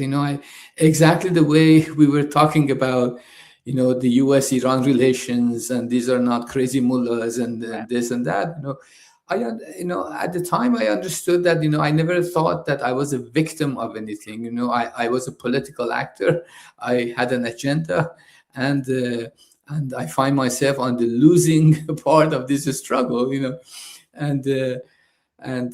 So unfortunately, thousands of people lost their lives, and that's a deep trauma in Iranian society, and that sort of episode repeated itself in 1988 at the end of Iran-Iraq war, that thousands of political prisoners were executed again. And these are, scars that societies endure, and they have to sort of find a way to deal with these scars, with this trauma, and try to make political and historical sense of it. And I always thought that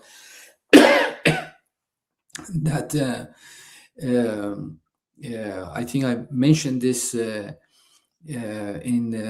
another program, that if your politics cannot be the extension of your own trauma, that's a recipe for disaster.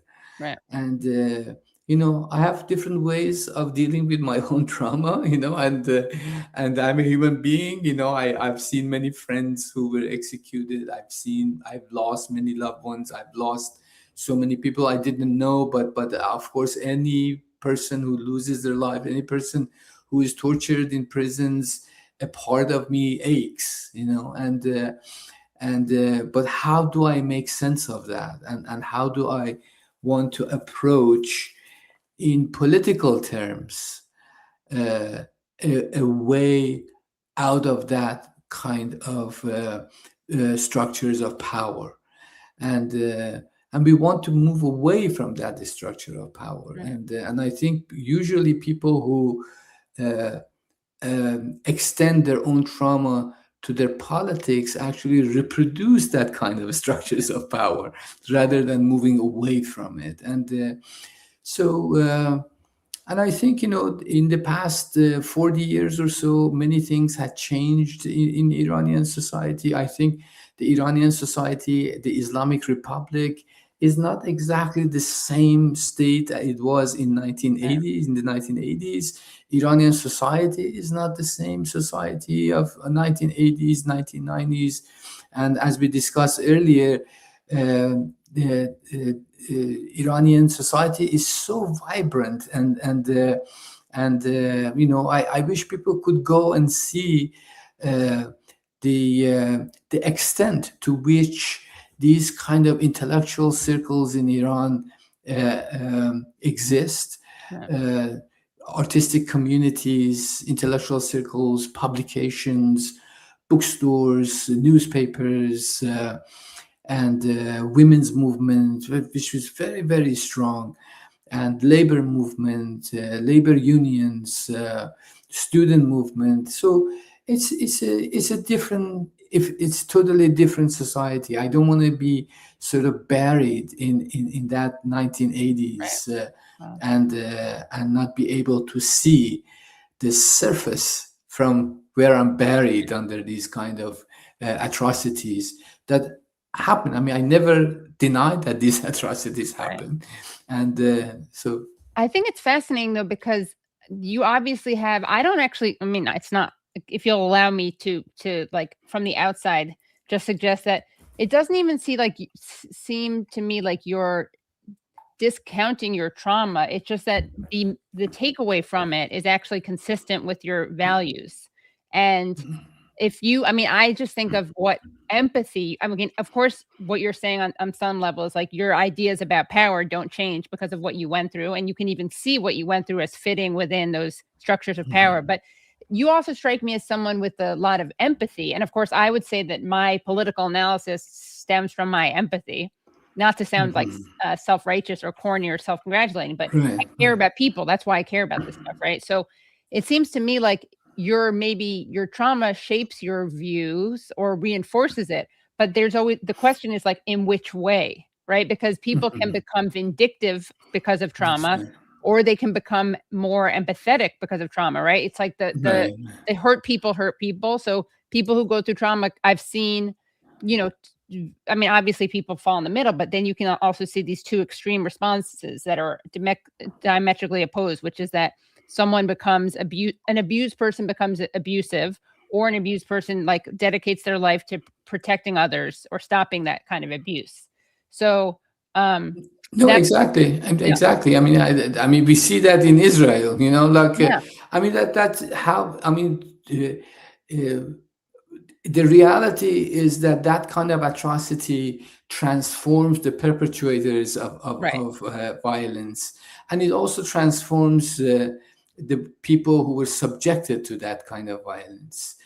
But one thing that is very important, and I think is missed in the way the situation of human rights or civil liberties and political prisoners are presented is from the outside, is that that kind of victimhood that is, I mean, that's sort of the point of departure that is, to me, it's so dangerous, because the discourse of victimhood has this assumption that the person who was subjected to this was totally innocent.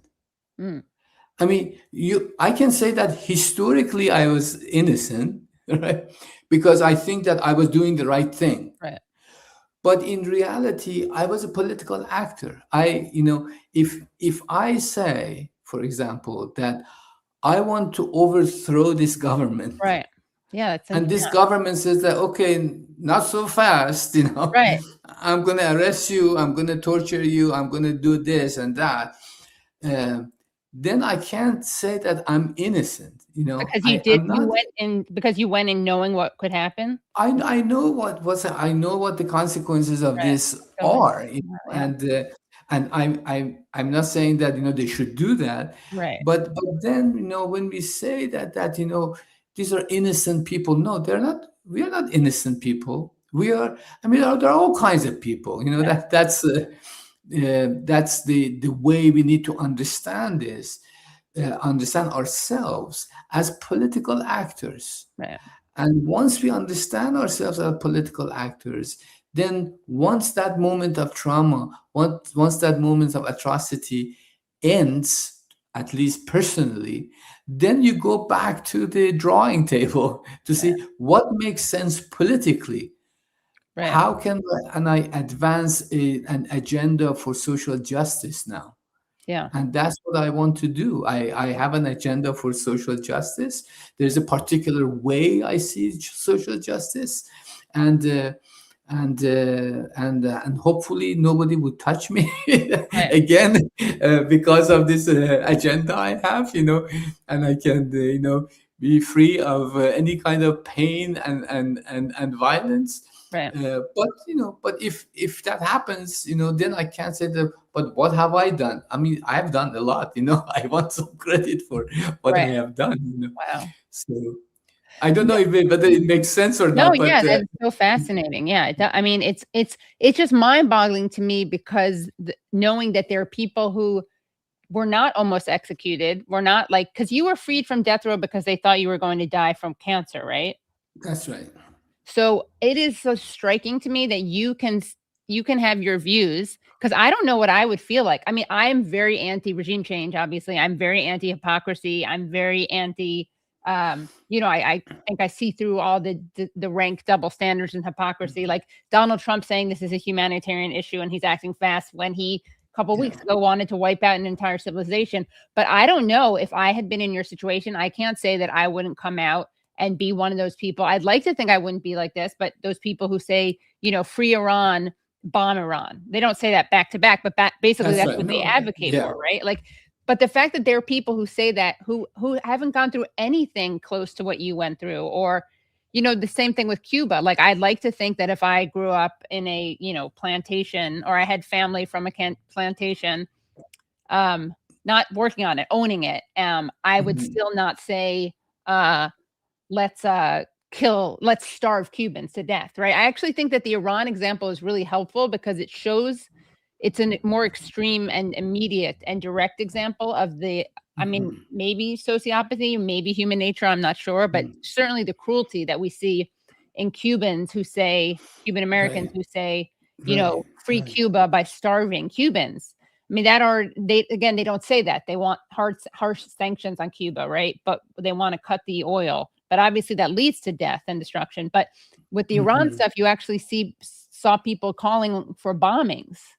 That's right. That's right. No, I mean, it's absurd. It's it's truly a scene from the theater of the absurd. That to think that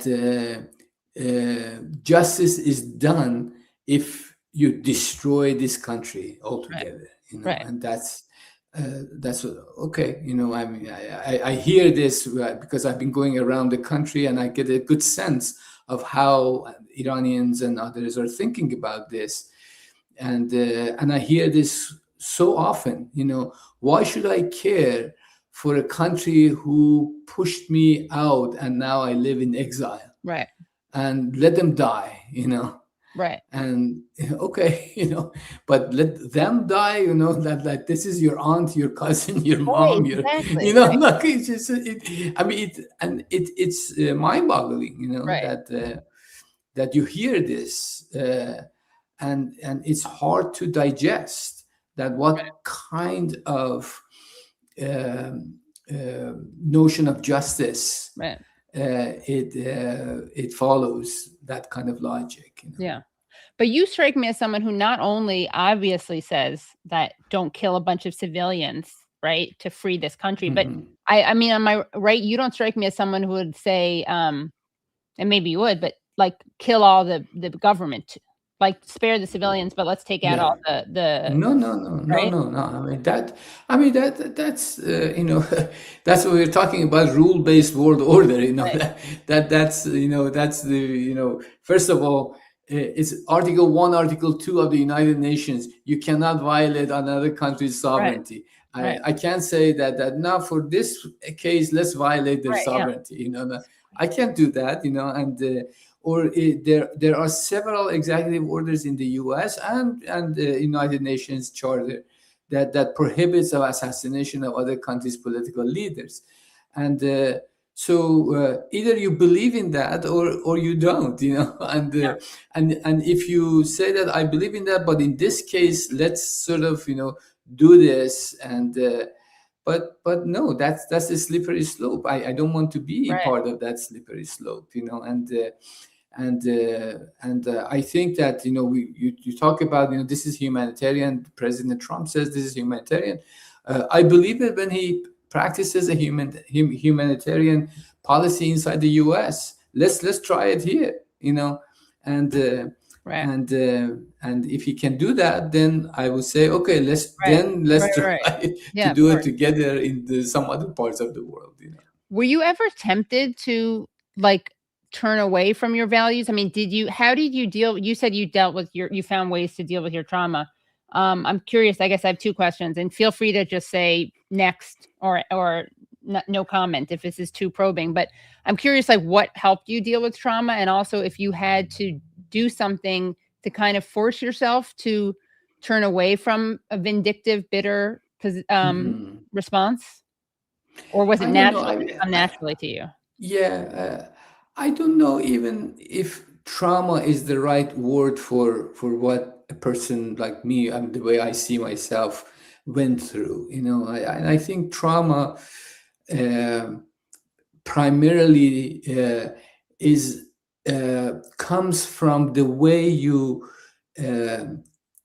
define the event. So a lot of people. A lot of people go through the same events, but it registers so differently. Yeah, exactly. I had a project many years ago working on the concept of trauma in Iran-Iraq war, and For years, like for example, I was looking at the question of trauma because we have PTSD, we have American soldiers coming from Vietnam that gave rise to this very sort of widespread study of trauma, PTSD. And my question was that, has anybody studied the Vietnamese and the Viet Cong soldiers, and how did they deal with the question? So my point is that it all depends on how you define the event of which you were a part, and I think the first step for me to deal with the sort of consequences of that moment in my own life is the way I'm attributing a particular meaning to what I have done and what I was subjected to. And so that's why I said that maybe trauma is not the right word for it, because I attribute a different kind of meaning to what I have done and what processes I was a part of. Right. And but I don't know, being vengeful, and maybe that's a character issue. I don't know. I mean, I never think about it. I haven't gone to any therapy or analysis to see, okay, how do I deal with this? And so I if you know a good analyst, let me know. Yeah. So you didn't do therapy on this issue, you're saying, or you didn't do therapy on anything? No, on this issue, is I think again, because I understood this as a political issue, and I dealt with it as such. And so here I am. Wow. Next. Yeah. Okay. Yeah. I was just going to ask you something. Oh, what was life like under the Shah, by the way, because I don't think people understand why there was this revolution. Can I promote my book, Remembering Akbar, here? Yes, please. Yeah. And it's really excellent. It's like it's a not historic. It's like it's fictionalized. I mean, it's a fiction. It's a sort of a literally memoir. It's a novel. That I sort of talk a lot about life under the Shah, and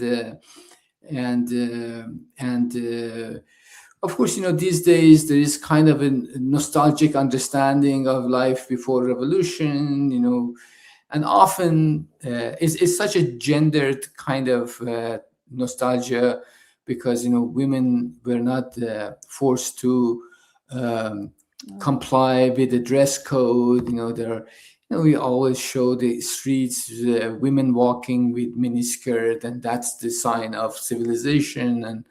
But then at the other side of it was that it was such a repressive kind of condition, and like anywhere else in the world. I mean, if you don't enter the world of politics, you can live your own life and never say anything or do anything, then you're fine, But if anyone wanted to participate in political debate in the country, in oppositional politics, paid a hefty price for it. And people were arrested for reading a book. People were, yes, this is the book.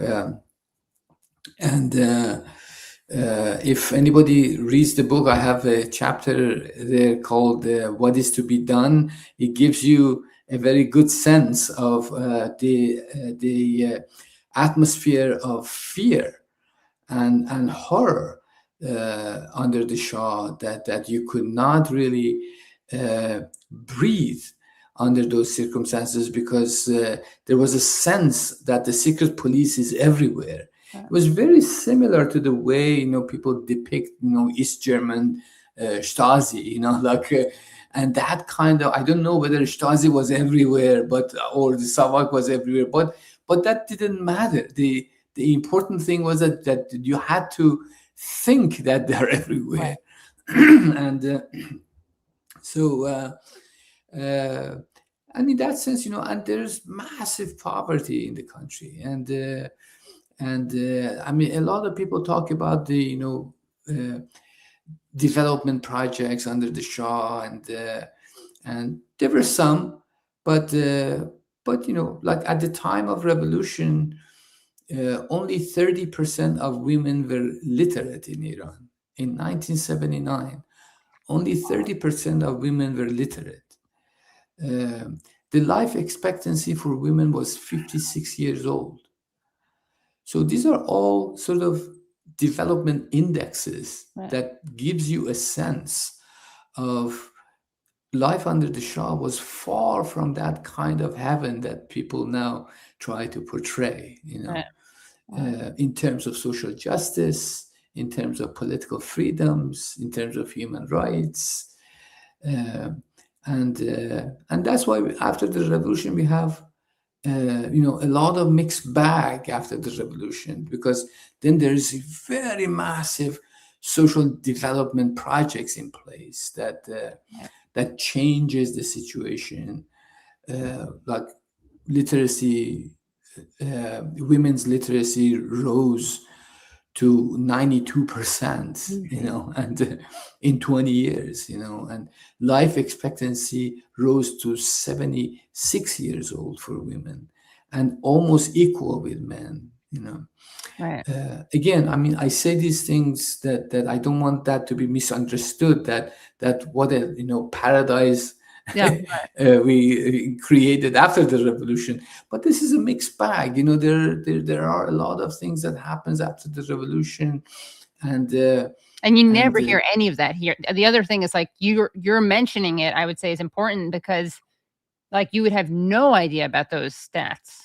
No. I mean, no one cares about this. And if I say, I'm one of those people who says this, and then I'm accused of being a mouthpiece of the regime, Exactly. So, but these are the stats, like these are the realities of that situation, how it's accomplished, what level of participation is there. All these things are, these are different issues that we can have a conversation about. But the reality is we need to recognize that many things had changed from a very, very poverty-stricken society under the Shah to a different kind of society, which actually now again going back down because of these economic crises, sanctions, mismanagement, corruption. All these things also happens, and those who pay the price for that are ordinary people, and I'm I think now at this moment to sort of move back to the conversation about the war. This is a very pivotal moment, important moment in the life of the Islamic Republic to make a decision that this $300 billion reconstruction fund, where does this money going to go? How is it going to be allocated? Who's going to be part of the decision making in this? And how do people who need that are going to benefit from that? And how are they going to, with the absence, if the sanctions are lifted, because the sanctions actually gave the perfect cover for the rise of a form of corrupt crony capitalism in Iran. And now, if the sanctions are lifted, are they going to put in place a form of transparency in economic decision making? These are all issues that the Iranians need to deal with, and these are going to come head to head very soon inside the country, that people are going to demand a very meaningful changes in the way that politically decision makings are made, and issues of civil liberties, and economic policies and social justice issues. And but this is a moment, I mean, now the state feels invincible. They basically withstood against in a war against two most military powers in the world, and I'm just hoping that invincibility is not translated into the way they deal with their own people. and they would translate that in accommodating the demands of people rather than resisting it. So maybe that's a good place to stop, huh? Because we can go on forever. I know. This is amazing. Yeah, thank you so much. I highly recommend both of the books that I've read of yours. I'm gonna jump into the Foucault one soon, but okay, really great. Yeah. And thank you so much for this. This was really fascinating. Of course, Katie, this was wonderful. Yeah, and come back again soon. Okay. Have a great night. Thank you so much. Thank you. Have a What an amazing interview. A lot of people were saying thank you for this interview in the comments. I think people really enjoyed it. I love these interviews where I get to mix the personal and the political. So I have to do that more. I used to do that more when I did just the podcast and not a YouTube show, because for whatever reason I could have the podcast be like a little bit less. I don't know what the reason is, but like it's just a different rhythm when you're doing a podcast versus a live video. But yeah, that was wonderful. And let's see. I don't think. Let me. I'm going to bring on Brad to walk me through this. Hi, Brad. Hey, Katie. How's it going? Good. Good. Yeah, that was great listening to Behrooz. Yeah, wasn't that amazing? I just can't get over. You know what it reminds me of? It reminds me of the death penalty part of it is not actually the relevant parallel, but like his position on Iran reminds me of people who have been whose like loved ones have been killed and they still oppose the death penalty. You know what I mean? It's like, why can't they have this? It's so amazing because I mean, I'm so anti-death penalty, but I have no idea what I'd think or feel if I had a loved one who was killed. But what I do know is I so admire people who have had loved ones who were killed and are like, that still doesn't make this right or okay. I mean, it's one thing to be like not believing it, and if the person's innocent, you know, but I'm saying like people where it's not even contested, like when the person doesn't even say that they didn't do it. Yeah, like, I think that Behrooz really summed it up when he said, your politics can't be an extension of your trauma. I know. It's such a great line. You know who I have to have him on with? Gabor Mate. Oh. Yeah. Of course. It can be an extension, but I do think it can be trauma-informed. It can be trauma-informed. It just depends on the direction. I mean, and clearly that's easier said than done in some maybe instances. It is for him. I feel like for him, like he said something about it being a character issue, not being vindictive. I think that there are some people for whom, for whatever reason, it is easier. It's very interesting. Anyway, but that was amazing. So we're not going to. I mean, clearly, the world would be a better place if everyone had the fortitude to adhere to that sort of philosophy. Yeah. Should we Patreon any of the first chunk? Well, let's get back to the most important comments here. Oh yeah, let's give a big thanks to Brad. Oh yeah, wow. Yeah, I know. Who did you pay for these comments? Look, I'm not going to divulge that, Katie, but all I'm saying is that the lobby is growing. The lobby is growing. Yeah. Let's see. Did we get any Patreons? I thought we would get some with time. It's okay. Oh, let me thank the recent Patreons we did get. Oh, you know, we also have a cool Patreon that I put up there. I'm definitely not going to Patreon any of Behrooz. Should we Patreon any of the first part, or should we just, you know, we have hold on one second. Well, we're going to be, I mean, my knee-jerk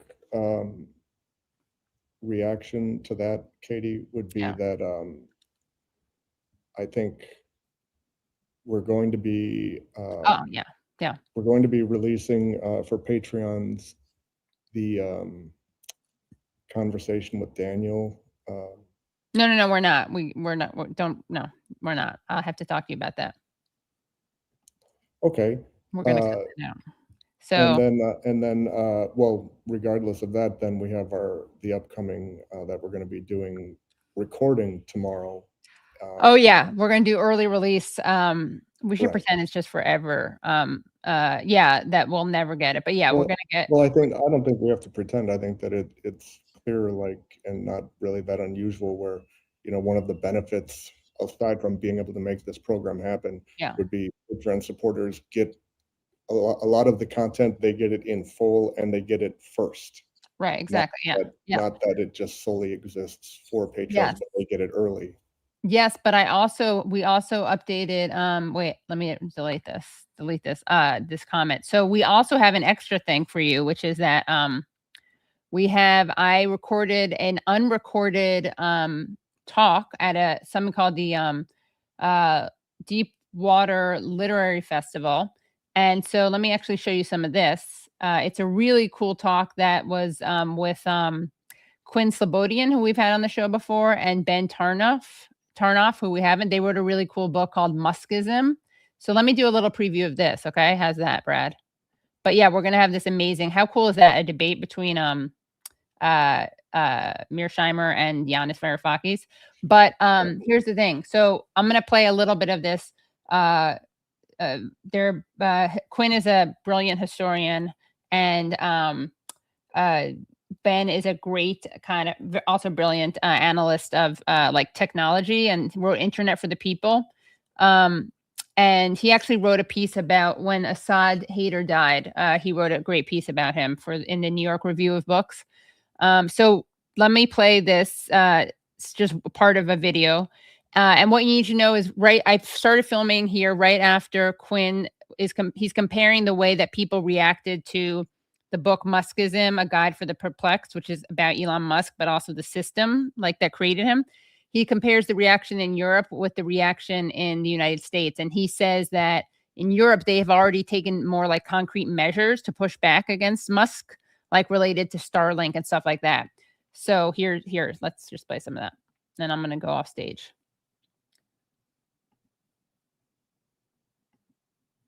Oops. Anymore. We go back to the access. Do we need to not be dependent on SpaceX anymore?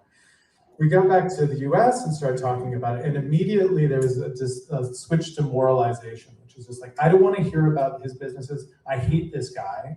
Tell me why he is the way he is, and basically like give me more fodder for my personal rage vendetta against this individual Musk.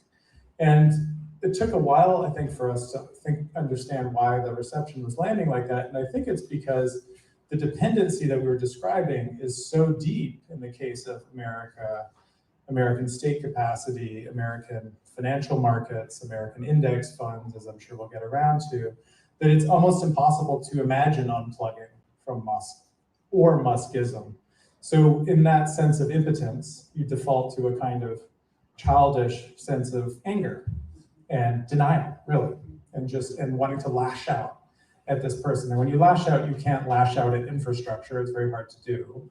So you lash out at the person with a face, which is Elon Musk. So I think it's actually a sign of the relative immaturity of our own collective relationship to the problem of dependency on tech companies, and a sign of how much further we have to go before we can even begin to conceive of thinking about this systematically rather than individually. Whereas the Europeans have already started that. Yeah, I mean they're it's putting on step one on the to square 100, but that's Nina Burley, who just interjected, who's written some really cool books, including a book about fake Israeli archaeology, which I'm going to read and interview her about soon. Yeah, I mean they're it's putting on step one on the to square 100. But that sense of distance is possible in a way that it seems still almost impossible in the United States in many cases. Right. I think the Europeans also have an additional benefit, which is that they have a bit more distance from the situation. And I think there is just something about how it feels to live in America right now that makes it harder for people to acquire that distance that is arguably necessary for a degree of kind of analytic precision. I was struck, I've been going to different events at the festival, and it feels like that really has been a theme of the presentations, of just how maybe out of time people feel, or how dislocated, how crazy, accelerated. And I completely sympathize with that. I think it's not unrelated to the fact that the market for nonfiction is really difficult right now. This long story we've been talking about recently, it's like difficult to get people to engage with a reality that feels very, not just scary, but incomprehensible. And I think in our approach, we're very critical of Musk. Our political home is very much on the left, but the book is presented not in a polemical or agitational way, it's really presented in an analytical way, because I think we both have this belief that there are political stakes to analytic precision, and that there is a role for agitation and a role for polemic, but that we actually need to try to understand how the system operates if we want to make productive political interventions. To that end, to the end of the analytical work that you've done, you compare Musk-ism to Fordism. For people who haven't yet read the book, can you tell us what Musk-ism in one sentence? Each of you can take it on. All right, and you'll have to become Patreons to see how they define Musk-ism and Fordism. And by the way, I want to thank our recent Patreons, because let's see, since last week we got a lot. This is great. Brad, what was the date of our last Patreon? It was, our last stream was the 16th. So I thanked all the people then. So since the 16th, Gail, I want to thank Gail for becoming a member. James Joyce for becoming a member. Sorry, I don't usually do the first and last name, but maybe that is their first and last name. I thought it was a reference to the writer. Thing, HM, Christina, Erasmus,